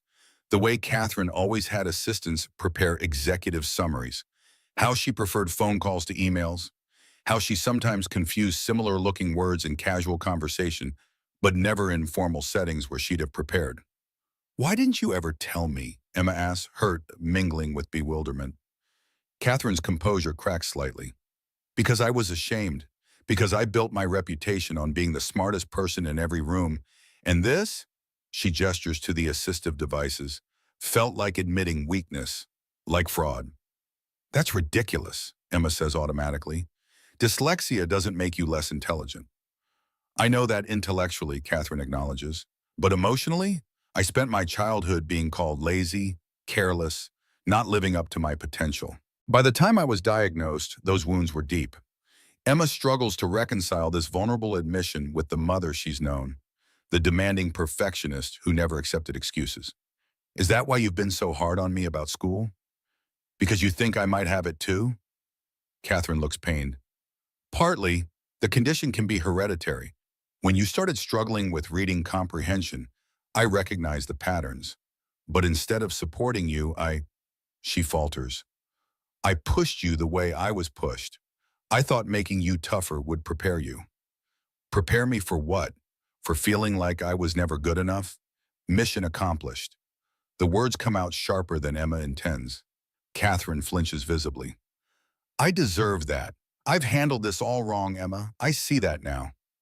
The admission, so uncharacteristic of Catherine Reed, who prides herself on strategic perfection, leaves Emma speechless. Catherine continues, words coming faster now, as if a dam has broken. "When I heard about this janitor, about Caleb, working with you, my first instinct was to shut it down. Not because I doubted his qualifications, but because I was afraid." "Afraid of what?" "Afraid he could reach you in ways I couldn't. Afraid you'd choose his guidance over mine. Afraid you'd discover there are paths to success I never showed you." Catherine's voice cracks slightly. "I was wrong to use my position on the board to interfere. Wrong and petty." Emma stares at her mother, the invincible Catherine Reed, using words like wrong and afraid and petty. words that have never been part of her vocabulary of self-description. So what now? Emma asks, wary of this new vulnerability, unsure if it's temporary or transformative. Catherine straightens, some of her usual poise returning. Now I'd like to meet with your Mr. Hale, properly. Not as a board member or as your mother, but as someone who may have misjudged his intentions and his value. You want to meet Caleb? Emma can't keep the incredulity from her voice. After you got him suspended from teaching us? Yes. Catherine meets her gaze directly. I make mistakes, Emma. Rarely, but significantly. When I do, I correct course. Emma absorbs this, trying to imagine her mother and Caleb in the same room having a civil conversation. It's almost impossible to picture. Why are you telling me all this now, she asks finally, after hiding it my whole life? Catherine is quiet for a long moment, gathering thoughts or perhaps courage. Because yesterday I found your green notebook in your room. Emma stiffens. You went through my things? No, Catherine says quickly. It was on your desk when I came to talk to you. You weren't there, but it was open. I only read a few lines before I realized it was private, but what I saw, she pauses. What I saw was someone finding their voice, someone asking questions I've never been brave enough to answer. The anger Emma expects to feel at this small invasion doesn't materialize. Instead, she feels strangely seen, as if her mother has finally glimpsed the person emerging from behind the read name, the person Caleb has been helping her discover. The writing group matters to me, Emma says quietly but firmly. What we're doing matters. Catherine nods. I believe you, and I'd like to understand why. Will you help me understand? It's such a simple request, yet so profound coming from Catherine Reed, the woman who always has answers, who never needs help understanding anything. Emma feels the ground shifting beneath her, roles reversing in ways she never anticipated. Okay, she agrees cautiously, but you have to actually listen, not just wait for your turn to speak. A smile flickers across Catherine's face, recognition of her own oft-used phrase turned back on her. I promise. And so Emma begins to explain about starting at zero, about finding her voice beneath the expectations, about the circle where names and status don't matter. She tells her mother about Maya's wisdom, about Priya's friendship, about Josh's unexpected vulnerability when given space to be more than a stereotype. As she speaks, Catherine listens with an intensity Emma has only seen her direct at business matters. She doesn't interrupt, doesn't check her phone, doesn't prepare counter-arguments. She simply absorbs her daughter's words as if they are the most important information she's received all day. When Emma finishes, Catherine is quiet for a long moment. Then she asks, May I see it, your notebook? Emma hesitates, protective of this private space she's created, but something in her mother's genuine interest makes her nod. I'll get it. She retrieves the green notebook from her backpack, placing it on the table between them, a bridge across years of misunderstanding. Catherine doesn't reach for it immediately. You'll need to show me, she says. I can't. The words move for me, especially handwriting. This admission, small but significant, reminds Emma of the revelations still settling in her mind. Her mother, the formidable Catherine Reed, sees words jump and dance across the page, just as Emma sometimes does when tired or stressed. Emma opens the notebook to a recent entry, one she's proud of but not too personal to share. She slides it toward Catherine, then moves to sit beside her rather than across from her. I'll read it to you, she offers, if you want. Catherine's eyes shine with unexpected moisture. I'd like that very much. And so, in the dining room where they've shared countless silent meals punctuated only by criticism and expectations, Emma reads her words aloud to her mother. The writing isn't perfect. Caleb would point out the cliches, the awkward phrasings, but it's honest. It's hers. When she finishes, Catherine doesn't offer critique or suggestions. She simply places her hand over Emma's, a gesture so uncharacteristic that Emma nearly pulls away in surprise. Thank you, Catherine says, for letting me hear your voice. The moment stretches between them, fragile and new. Emma doesn't fully trust it. Years of emotional distance can't be bridged in a single evening. But she recognizes its significance. A door has opened. Whether they'll both walk through remains to be seen. It's late, Catherine says finally. We both have early mornings tomorrow. But Emma, She waits until their eyes meet. This conversation isn't over. It's just beginning. Emma nods, gathering her notebook. As she heads upstairs, she feels lighter somehow, as if setting down a weight she's carried so long she forgot it was there. In her room, she sits at her desk and opens to a fresh page. Tonight's writing isn't an assignment, isn't practice, isn't even for herself exactly. It's a letter to Caleb, to Maya, to the Zero Circle, to her mother, to everyone caught in the crossfire of a conflict that might, just might, be moving toward resolution. Today, she writes, I learned that sometimes the strongest people are those who admit weakness, that sometimes starting at zero means acknowledging what you've been hiding, that voices once found can bridge distances we thought were permanent. The words flow until midnight, filling pages with possibilities, with hopes still tentative, but growing stronger with each honest sentence. The next morning dawns gray and rainy, matching Emma's cautious mood. The previous night's revelations feel almost dreamlike in the harsh light of day. Will Catherine revert to her usual controlled self, the vulnerability packed away like seasonal clothing? Emma dresses for school with particular care, armor against uncertainty. When she descends to the kitchen, she finds Catherine already there. Unusual for a woman who typically takes breakfast meetings at the office. More surprising still, Catherine isn't in her usual impeccable suit. She wears casual slacks and a simple blouse, her hair pulled back in a loose ponytail, rather than its usual structured style. She looks younger, less formidable. Good morning, Catherine says, sliding a mug of coffee across the counter. I thought we could drive to school together today, if that's not too embarrassing for you. The offer, so ordinary for most mothers and daughters, so unprecedented for them, catches Emma off guard. What about your morning meetings? Rescheduled, Catherine says simply. Some things are more important. Emma accepts the coffee, watching her mother over the rim of the mug. Is this performance? A strategic move to regain control after last night's vulnerability? Or something genuine? A true recalibration? Okay, she agrees cautiously. But I have Zero Circle after school, at Priya's house. If she expects resistance, she doesn't get it. Catherine merely nods. I remember. Take your time. I have a meeting with Principal Horwitz at 4 that might run long anyway. Emma nearly chokes on her coffee. You're meeting with Horwitz? About what? Catherine's expression turns serious.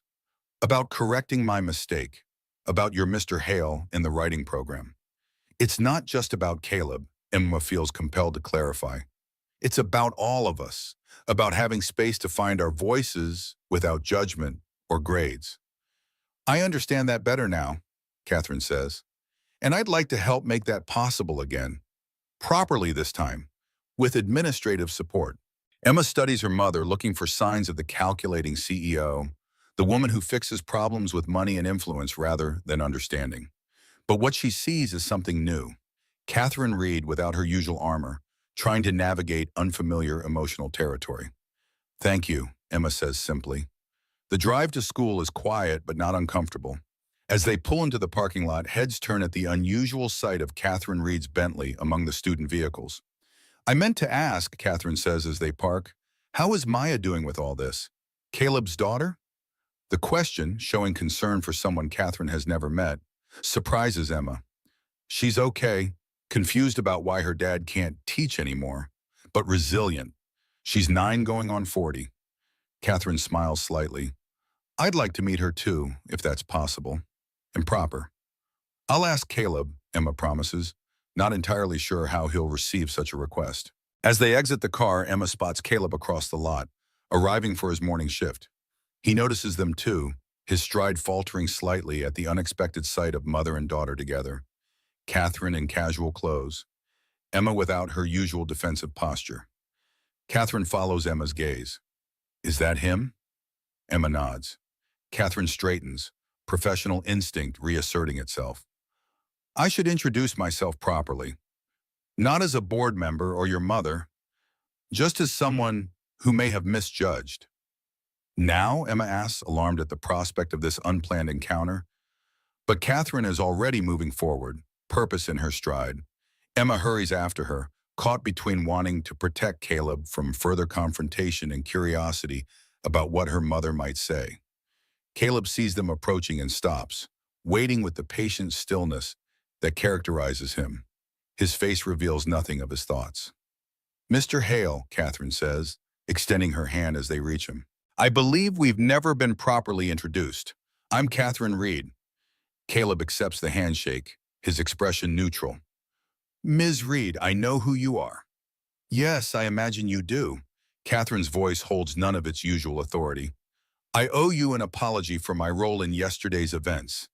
It was misguided." Caleb's eyebrows rise slightly, the only indication of surprise at this unexpected admission. "I appreciate that, but it's the students who lost something valuable, not me." "I agree, and I'm meeting with Principal Horwitz this afternoon to discuss rectifying the situation." Catherine's tone is businesslike now, on familiar ground with action items and solutions. "With your permission, I'd like to discuss reinstating the writing program under proper administrative sanction, with you as its faculty advisor." Emma watches this exchange with growing amazement. Her mother apologizing and asking permission in the same conversation? The world has surely tilted on its axis. Caleb studies Catherine for a long moment, assessing her sincerity. Why the change of heart? Catherine glances at Emma, something vulnerable flickering across her face. "Let's just say I've recently been reminded that finding one's voice is essential, especially when the world makes that difficult." A look of understanding passes between them, brief but significant, a recognition of shared experience that Emma can't fully decipher. "I'd be happy to discuss possibilities," Caleb says finally, "for the students' sake." "Thank you." Catherine hands him a business card, a gesture so formal it almost makes Emma smile. "My private number is on the back. Call when you're ready to talk details." The first bell rings, signaling 5 minutes until classes begin. Students stream past them, curious glances, taking in the unusual tableau. The billionaire CEO, the janitor, and Emma caught between worlds. "I should get to class," Emma says. Catherine nods. "Have a good day. We'll talk more tonight." As Emma walks away, she glances back to see her mother and Caleb still standing there, engaged in conversation. Catherine's posture has relaxed slightly, her head titled in the way it does when she's truly listening. Caleb speaks with his usual measured cadence, hands occasionally moving to emphasize a point. Two people from entirely different worlds, finding common ground in the rain-slicked parking lot of Ridgeview High. It's not peace, not yet, but it's a beginning, and beginnings, Emma is learning, are the most powerful part of any story. The boardroom of Ridgeview High School gleams with polished oak and fluorescent efficiency. Framed photographs of past graduating classes line the walls, hundreds of forgotten faces smiling into a future that has already become their past. The long table dominates the center, its surface reflecting the faces of the 12 board members seated around it like a still pond. Catherine Reed sits midway down the table, not in her usual position of power at the head. She's dressed more simply than usual. A navy blazer over a white blouse, minimal jewelry, hair pulled back in a sleek ponytail. Her tablet rests untouched before her, her attention fully focused on Principal Horwitz's halting presentation. "As you can see from the recommendation document," Horwitz says, gesturing to the screen behind him, "the administration proposes formally establishing a creative writing enrichment program under proper faculty oversight. This would replace the unofficial group that was operating in the old library wing." "The group you shut down last week," Board Member Jenkins clarifies, peering over his glasses. Horwitz shifts uncomfortably. "Yes, that's correct. After concerns were raised about supervision and liability." "By whom?" Jenkins asks, though his eyes flick briefly to Catherine. Catherine straightens slightly, but doesn't immediately speak. She's spent a lifetime commanding rooms like this, using silence as effectively as words. Today she waits. Various stakeholders expressed concerns, Horwitz hedges, but new information has come to light that warrants reconsideration. "What new information?" another board member asks. Horwitz glances at Catherine, clearly expecting her to take over. When she remains silent, he fumbles forward. "Well, for one, Mr. Hale's credentials are more substantial than initially. That is, his background in education is quite impressive. 20 years teaching literature and composition at Westfield College, a master's degree in English literature, published work in several journals." And we have him mopping floors? Jenkins raises an eyebrow.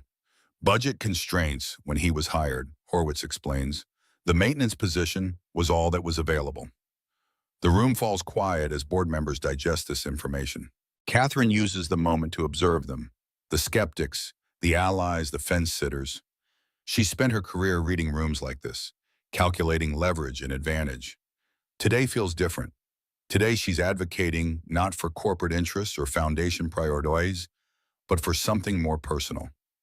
I believe I can provide some context, Catherine says finally, her voice measured. All heads turn toward her. As some of you may know, I initially raised concerns about Mr. Hale's unofficial teaching activities. I was wrong.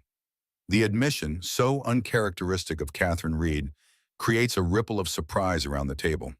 After further investigation, I've discovered that Mr. Hale's writing program has had remarkable results. Students who were struggling academically are now engaged in improving. Students who felt invisible in traditional classroom settings are finding their voices, including my daughter. She pauses, letting this sink in. Several board members exchange glances, unused to Catherine Reed speaking in personal terms. What exactly are you proposing, Catherine? Asked Diane Fullerton, head of the curriculum committee. That we formally establish the writing program under Mr. Hale's leadership, with proper administrative oversight, but minimal interference in his teaching methods. That we allocate funds to renovate the old library as a permanent space for the program. And that we consider this a pilot for other student-centered learning initiatives. That's a significant investment for an untested program, one of the more conservative members notes. It's not untested, Catherine counters. It's been running informally for weeks with demonstrable results. What's more, the Reed Foundation is prepared to provide initial funding to ensure its success. This is quite a reversal from your position last week, Jenkins observes, not unkindly. Catherine meets his gaze directly. Yes, it is. Good leadership means recognizing when you have made a mistake and correcting course. The board members absorb this, some with skepticism, others with newfound respect. Catherine Reed admitting error is rarer than a solar eclipse. I'd like to hear more about the actual program before we vote, Diane says. Is Mr. Hale available to present his vision? Horwitz nods quickly, relieved to no longer be the focus. He's waiting outside, and some of the student participants as well. Bring them in, Jenkins decides. The boardroom door opens and Caleb Hale enters. Gone is the janitor's uniform, replaced by clean dark jeans and a simple button-down shirt. His posture is straight but not stiff, his weathered face calm despite the scrutiny of 12 pairs of eyes.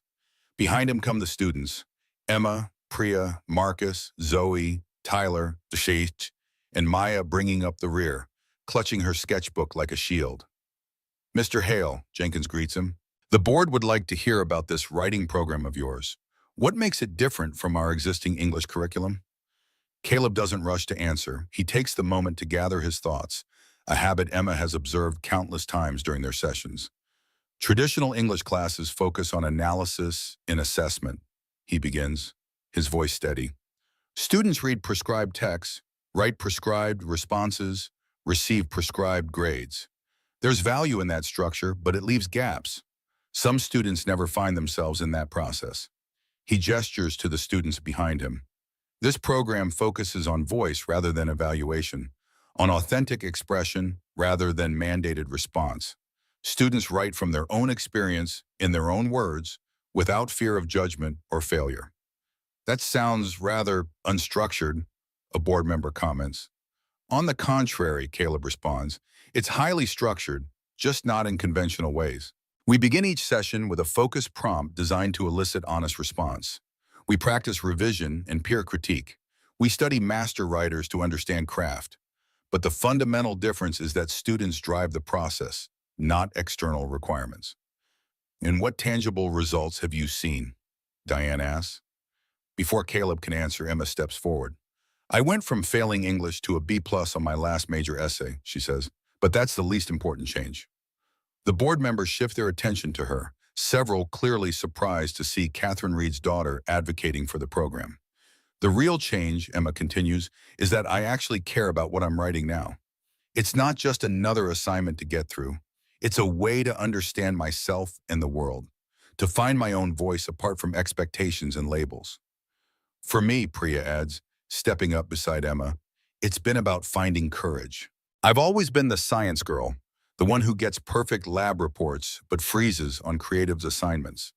This group has helped me see that my voice matters outside of formulas and equations. One by one, the other students share their experiences. Marcus on discovering poetry after years of thinking literature wasn't for guys like him. Zoe on combining her photography with written narrative to tell deeper stories. Tyler on overcoming his social anxiety through the safety of the writing circle. Even Josh, reluctantly admitting that the group saved him from academic probation and losing his spot on the football team. Throughout their testimonials, Caleb stands quietly, neither claiming credit nor directing their responses. Emma notices the subtle pride in his stance, the teacher's joy in seeing students advocate for themselves. When they finish, Maya steps forward, smaller than everyone else, but somehow commanding attention. My dad always says that everyone has a story that matters, she says, her clear voice filling the boardroom. But school sometimes makes us forget that. This group helps people remember. She holds up her sketchbook, open to the now familiar circle logo with "Start at Zero" flowing around its circumference. Starting at zero doesn't mean you're nothing, she explains with the wisdom of a child who's absorbed complex ideas through osmosis. It means you get to decide who you are, not your grades or your name or what people expect. A silence follows her words.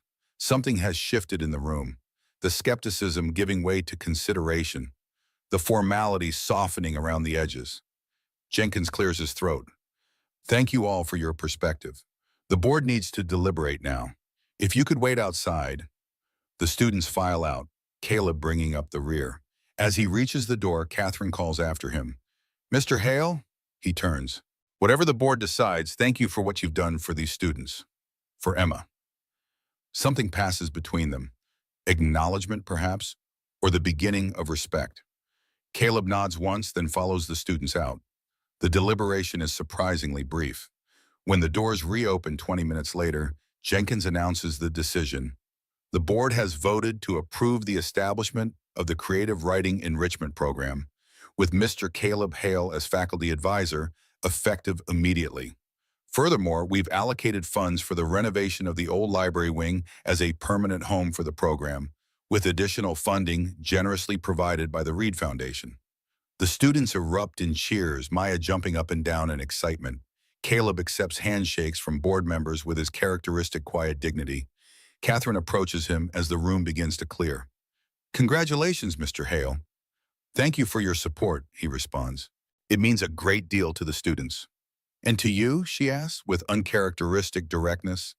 A small smile touches his lips. Yes, to me as well. Teaching is who I am, not just what I do. I understand that feeling, Catherine admits. Some vocations choose us rather than the other way around. As they talk, Emma watches from across the room, still processing the rapid reversal of fortune. A week ago, the Zero Circle was disbanded, Caleb relegated to his janitor's role, the students scattered to unofficial meeting places. Now, they're not just restored, but elevated, officially recognized, funded, legitimized. Didn't expect your mom to come through like that, Josh says, sidling up beside her. No offense, but she seemed like the Ice Queen type. She contains multitudes, Emma replies, surprising herself with the defense. We all do. That's kind of the point of what we've been learning, isn't it? Josh considers this, then nods. Yeah, I guess so. Still pretty cool, though. We're like official now. Does that make us sellouts? Emma laughs. I think it makes us lucky. Not everyone gets a second chance like this. Across the room, Maya tugs on her father's sleeve, pointing excitedly to a blueprint Horwitz has unrolled. Preliminary plans for the renovated space. Caleb crouches to her level, studying the drawing with her, their dark heads bent together in shared enthusiasm. Catherine joins them, offering input on the design. From Emma's perspective, they look like three people from entirely different worlds finding unexpected common ground. The billionaire CEO, the philosophical janitor, and the wise child bridging worlds. The image strikes her as so improbable yet so right that she pulls out her phone to capture it. Zoe appears at her side, professional camera already raised. Already on it, Zoe says, snapping several shots. This is history, Reed, the birth of something important. Emma smiles, tucking her phone away. Maybe, or maybe just people finally seeing each other clearly. The following weeks pass in a blur of activity. The old library undergoes transformation.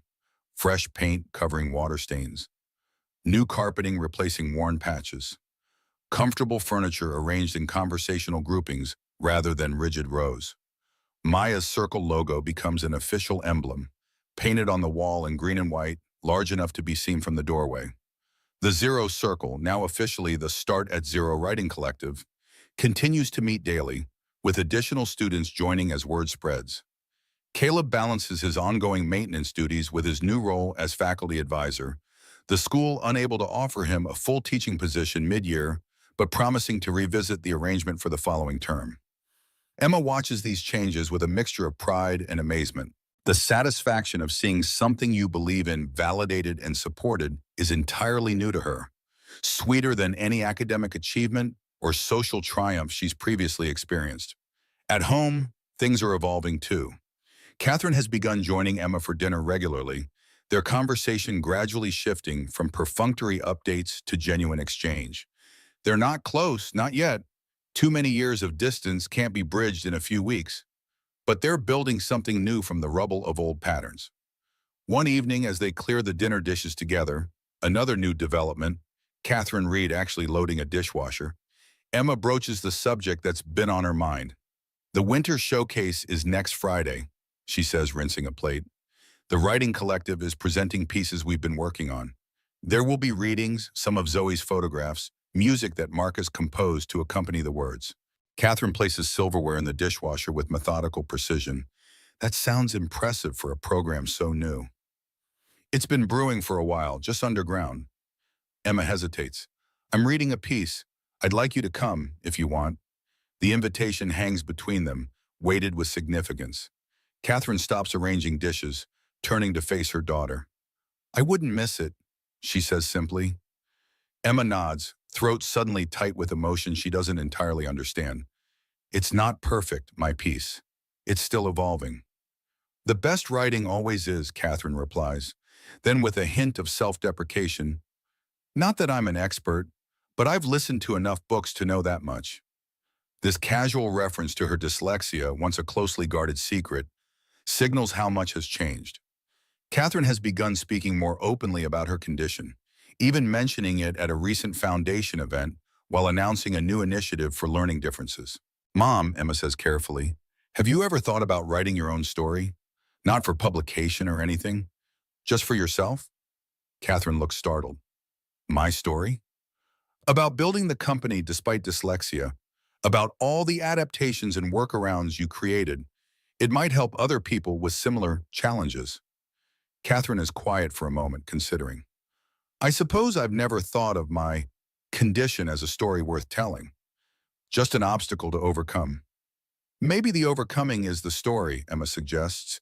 Caleb says our greatest struggles often contain our most important insights. Your Mr. Hale is quite the philosopher for a janitor, Catherine observes, but the words hold no derision, only thoughtful consideration. He's more than his job title, Emma says. We all are. Catherine smiles slightly, acknowledging the gentle rebuke. Point taken. And yes, perhaps someday I'll consider writing that story, when I'm ready. They finish the dishes in companionable silence, a small domestic rhythm established where none existed before. The night of the showcase arrives cold and clear, stars pricking the December sky like pinpricks in dark fabric. The renovated library space, now officially named the Zero Circle Studio, despite administration's attempts at more conventional naming, glows with warm light visible through the windows. Inside, chairs have been arranged in a semicircle facing a small raised platform. Zoe's photographs line the walls, black and white portraits of each group member captured in moments of concentration, laughter, thought. Maya's artwork decorates other spaces, variations on her circle theme, explorations of what zero means visually. Emma stands in the corner watching people arrive. Parents, teachers, curious students, even some board members filter in, examining the space with interest. The Zero Circle members move through the crowd, greeting guests, explaining the program's philosophy. Caleb supervises quietly from the sidelines, no longer in his janitor's uniform, but in a simple dark suit that transforms him from maintenance staff to educator in the eyes of those who judge by appearances. Maya orbits around him, excited in a new dress Catherine sent over. A peace offering or perhaps genuine kindness. Emma isn't sure which. A hand touches Emma's shoulder. She turns to find her mother beside her, elegant in understated navy, a small green pin on her lapel, the Zero Circle logo rendered in miniature. "It's impressive," Catherine says, gesturing to the transformed space. "You've all created something remarkable here." "It's mostly Caleb," Emma demurs, "his vision, his methods." "But it took all of you to bring it to life," Catherine counters. "Particularly you, I think. You bridged worlds that might never have connected otherwise." Before Emma can respond, Horwitz takes the small stage, clearing his throat into the microphone. The crowd settles, conversation fading.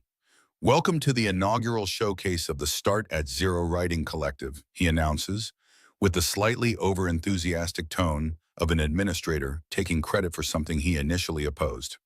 Tonight represents a new direction in student-centered learning at Ridgeview, one we're proud to support.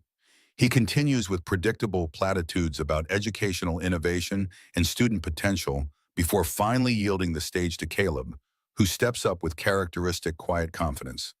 "Thank you all for coming," Caleb says, his voice needing no amplification to command attention. "What you'll hear tonight isn't polished or perfect. It's not meant to be. It's authentic. Students finding their voices, their truths, their questions. Some pieces may challenge you. Some may move you. All of them represent courage, the courage to start at zero and see what emerges." He steps back, gesturing to the first student. One by one they present their work. Priya reading a piece about straddling cultures, her Indian heritage and American upbringing. Marcus performing a spoken word poem accompanied by his own musical composition. Tyler, still nervous but determined, sharing a reflection on invisibility and being seen. Zoe narrating the story behind her photograph series, the captured moments between words where truth often hides. Even Josh takes the stage, reading a surprisingly vulnerable piece about the pressure of being the athlete's son of an athlete father, the fear of disappointing a legacy he never chose.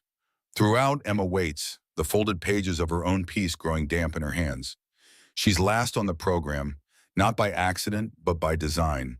Caleb having arranged the showcase to build toward what he called the heart of what we're doing here. Finally, her name is called. Emma walks to the platform, heart hammering against her ribs. She unfolds her pages, looks out at the audience, and finds her mother's eyes. Attentive, encouraging in a way she's never seen before. Emma takes a deep breath and begins. "My name is Emma Reed, or at least, that's what I've been called my whole life. Daughter of Catherine Reed, heir to the Reed Empire. Names that opened doors before I could reach the handles. Names that defined me before I could define myself. But names can be cages as easily as keys. They can limit as readily as they liberate. For 17 years, I lived inside the cage of a name I didn't earn, afraid of failing its legacy, afraid of being seen as unworthy of its power. Then I met someone who asked me to leave my name at the door, to start at zero, not as a punishment, but as freedom, as possibility. Starting at zero doesn't mean having nothing. It means having the courage to put down what doesn't serve you, to shed the expectations that were never yours to begin with, to stand naked in your own truth rather than clothed in someone else's vision. I've learned that the strongest people aren't those who never fall, but those who have the courage to begin again, who recognize that zero isn't empty. It's the foundation of everything that follows. My mother built an empire from zero, fighting battles I never knew about, overcoming obstacles she kept hidden even from me. I've watched her recently find the courage to be vulnerable, to acknowledge mistakes, to start again in some ways. Her strength isn't in her perfection, but in her willingness to evolve. And that's what this writing collective has taught all of us, that evolution begins with honesty, with the blank page, with the courage to put down words that might fail, ideas that might falter, truths that might hurt. If I win anything in life, it won't be because I carried the Reed name. It will be because I learned to put it down when necessary, to start at zero, to build something authentically mine. Emma's voice falters slightly on the final words, emotion tightening her throat. She looks up from her pages to find the room completely still, faces turned toward her in rapt attention. For a moment, no one moves. Then someone begins to applaud. Priya rising from her seat, hands coming together with deliberate purpose. Marcus joins her, then Tyler, then the entire zero circle. The applause spreads through the room like ripples in still water, growing in intensity until everyone is standing. Emma's eyes find Catherine in the crowd. Her mother remains seated, not applauding but watching Emma with an expression of such naked pride and recognition that it says more than any ovation could convey. As Emma returns to her seat, Caleb steps back to the microphone for closing remarks. But instead of speaking, he simply gestures to Maya, who approaches the platform carrying a large wrapped canvas. The zero circle needed a permanent logo, Maya explains, her voice small but clear in the hushed room. Dad and I made this together. She unwraps the canvas to reveal an artistic rendering of her circle design. The words "Start at Zero" flowing around the circumference, but now with additional text spiraling inward. Begin again. Find your voice, truth over perfection. Courage in vulnerability. All the mantras that have become the group's philosophical foundation. We're hanging it here, Maya continues, so everyone remembers what this place is for. Not for grades or college applications or impressing people. For finding who you really are when all that other stuff falls away. The simplicity of her explanation, the wisdom beyond her years, brings a renewed hush to the room. Caleb steps forward to help her hang the canvas on the wall opposite the entrance, the first thing anyone will see upon entering the space. As the formal program concludes and the audience breaks into conversational clusters, Emma finds herself approached by an unexpected visitor. Josh's father, legendary former NFL player turned businessman, a man whose aggressive success philosophy is well known in Ridgeview circles. "That was quite a speech, Miss Reed," he says, extending his hand. "Didn't expect something so raw from Catherine Reed's daughter." Emma shakes his hand, unsure how to take the comment. "Thank you, I think." "It's a compliment," he clarifies. Josh has been different these past few weeks, more focused, less angry, talking about things that matter instead of just scores and stats. He shakes his head slightly. "I thought this writing thing was a distraction. Turns out it might be the main event." Before Emma can respond, Catherine joins them. "James," she greets Josh's father with professional courtesy, "I didn't expect to see you here." "Wouldn't have missed it," and he replies, "Your daughter has quite a voice. Must run in the family." "Actually," Catherine says with surprising candor, "I think Emma's voice is entirely her own. That's what makes it valuable." The simple acknowledgement, Catherine Reed recognizing her daughter's separate identity, feels monumentally significant. Emma catches Caleb watching the exchange from across the room, a quiet smile playing at the corners of his mouth. As the evening winds down, Emma finds herself standing with Caleb near the exit, watching people leave in twos and threes, conversations continuing into the parking lot. "You did well," Caleb says simply. "Your words mattered tonight."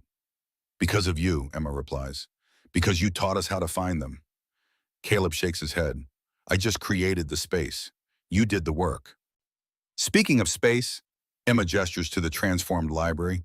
"It's not bad for a place that was abandoned a month ago." "Nothing is ever truly abandoned," Caleb observes, "just waiting for the right purpose to reveal itself." Catherine approaches, Maya at her side, chattering excitedly about art supplies Catherine has apparently promised for the studio. "Mr. Hale," Catherine acknowledges him. "The showcase was impressive. You've built something meaningful here." "We all have," Caleb corrects gently. Catherine nods, accepting the amendment. "Indeed, and speaking of building, I've been meaning to discuss something with you." Emma tenses slightly, years of conditioning making her wary of her mother's discussions, which typically herald unilateral decisions. The Reed Foundation is establishing a new initiative focused on alternative education models for students with learning differences, Catherine continues. "We need an advisor with both traditional credentials and innovative approaches, someone who understands starting from zero." Caleb studies her, understanding the offer beneath the description. "That sounds like important work." It is, and it would be a full-time position, appropriate salary and benefits. You could keep the writing collective as part of your role. Emma holds her breath, watching this exchange with a mixture of hope and uncertainty. The offer would elevate Caleb from janitor to foundation advisor, a dramatic shift in status and influence. But it would also bring him into her mother's orbit under Catherine's considerable authority. I appreciate the offer, Caleb says carefully, but I'd need to think about it. Discuss it with Maya. Consider what's best for the students here. Catherine nods, unsurprised by his measured response. Of course, there's no rush. She turns to Emma. Ready to head home? It's getting late. Actually, Emma hesitates. I promised to help Zoe take down her photographs. Would it be okay if I got a ride with her? I won't be long. Of course, Catherine agrees easily. Another small change, this new willingness to adjust plans to grant independence. As Catherine leaves with a final nod to Caleb, Emma exhales slowly. That was unexpected, she says. Your mother is full of surprises lately, Caleb observes neutrally. Are you going to take the job? Caleb considers the question. I don't know yet. It's an opportunity to influence education on a broader scale. But there's value in what we're doing right here, too. Whatever you decide, Emma says, the Zero Circle will continue. You've taught us enough that we can carry it forward. Pride flickers across Caleb's weathered features. Yes, you can. That's the point of teaching, after all, to make yourself eventually unnecessary. Emma shakes her head. Not unnecessary, just foundational rather than operational. Caleb laughs softly at her corporate terminology. Your mother's daughter, after all. Maybe, Emma concedes, but on my own terms now. Later that night, Emma sits at her desk, the green notebook open before her. Its pages are nearly filled. Months of writing, of discovering, of evolving, captured in ink and paper. She'll need a new notebook soon, a continuation rather than a replacement. She writes not an assignment, but a reflection. Tonight I stood in my own words for the first time. Not perfect words, not final words, but mine. Starting at zero doesn't mean erasing what came before, the name, the privilege, the expectations. It means choosing which parts to carry forward. It means building intentionally rather than inheriting passively. The words flow until midnight, filling the final pages of the green notebook. When she finishes, Emma closes it gently. Not an ending, but a chapter completed. Outside her window, snow begins to fall, covering Ridgeview in a blanket of white. A clean slate, a fresh page. Zero, waiting to become something new. In her own room down the hall, Catherine Reed sits at her desk, a recording device beside her. She presses the button and begins to speak. My name is Catherine Reed. I built an empire while hiding a secret that shaped everything I did. This is that story, not for publication, not for shareholders, but for my daughter, who taught me that sometimes strength means admitting weakness. Her voice continues into the night, halting at first, then gaining confidence, finding its truth not despite vulnerability, but because of it. And across town, in a modest apartment, Caleb tucks Maya into bed. Her room is small but filled with art, drawings, paintings, collages exploring the infinite variations of circles and new beginnings. Dad, Maya asks sleepily, are you going to take Mr. Reed's job offer? Caleb smooths her hair back from her forehead. I'm still thinking about it, sweetheart. What do you think I should do? Maya considers this with the seriousness children bring to important questions. I think you should do what makes your heart feel biggest, not smallest. Caleb smiles at the simple wisdom. That's good advice. I learned it from you, Maya points out. You always say that choices should expand us, not shrink us. I do say that, don't I? Caleb kisses her forehead. Sleep well, philosopher. As he turns out the light, Caleb catches sight of Maya's newest drawing on her desk. A complex interweaving of circles, some small, some large, all connected in patterns that suggest infinite possibilities. Starting at zero, again and again, not as failure but as choice, as freedom, as the courage to begin.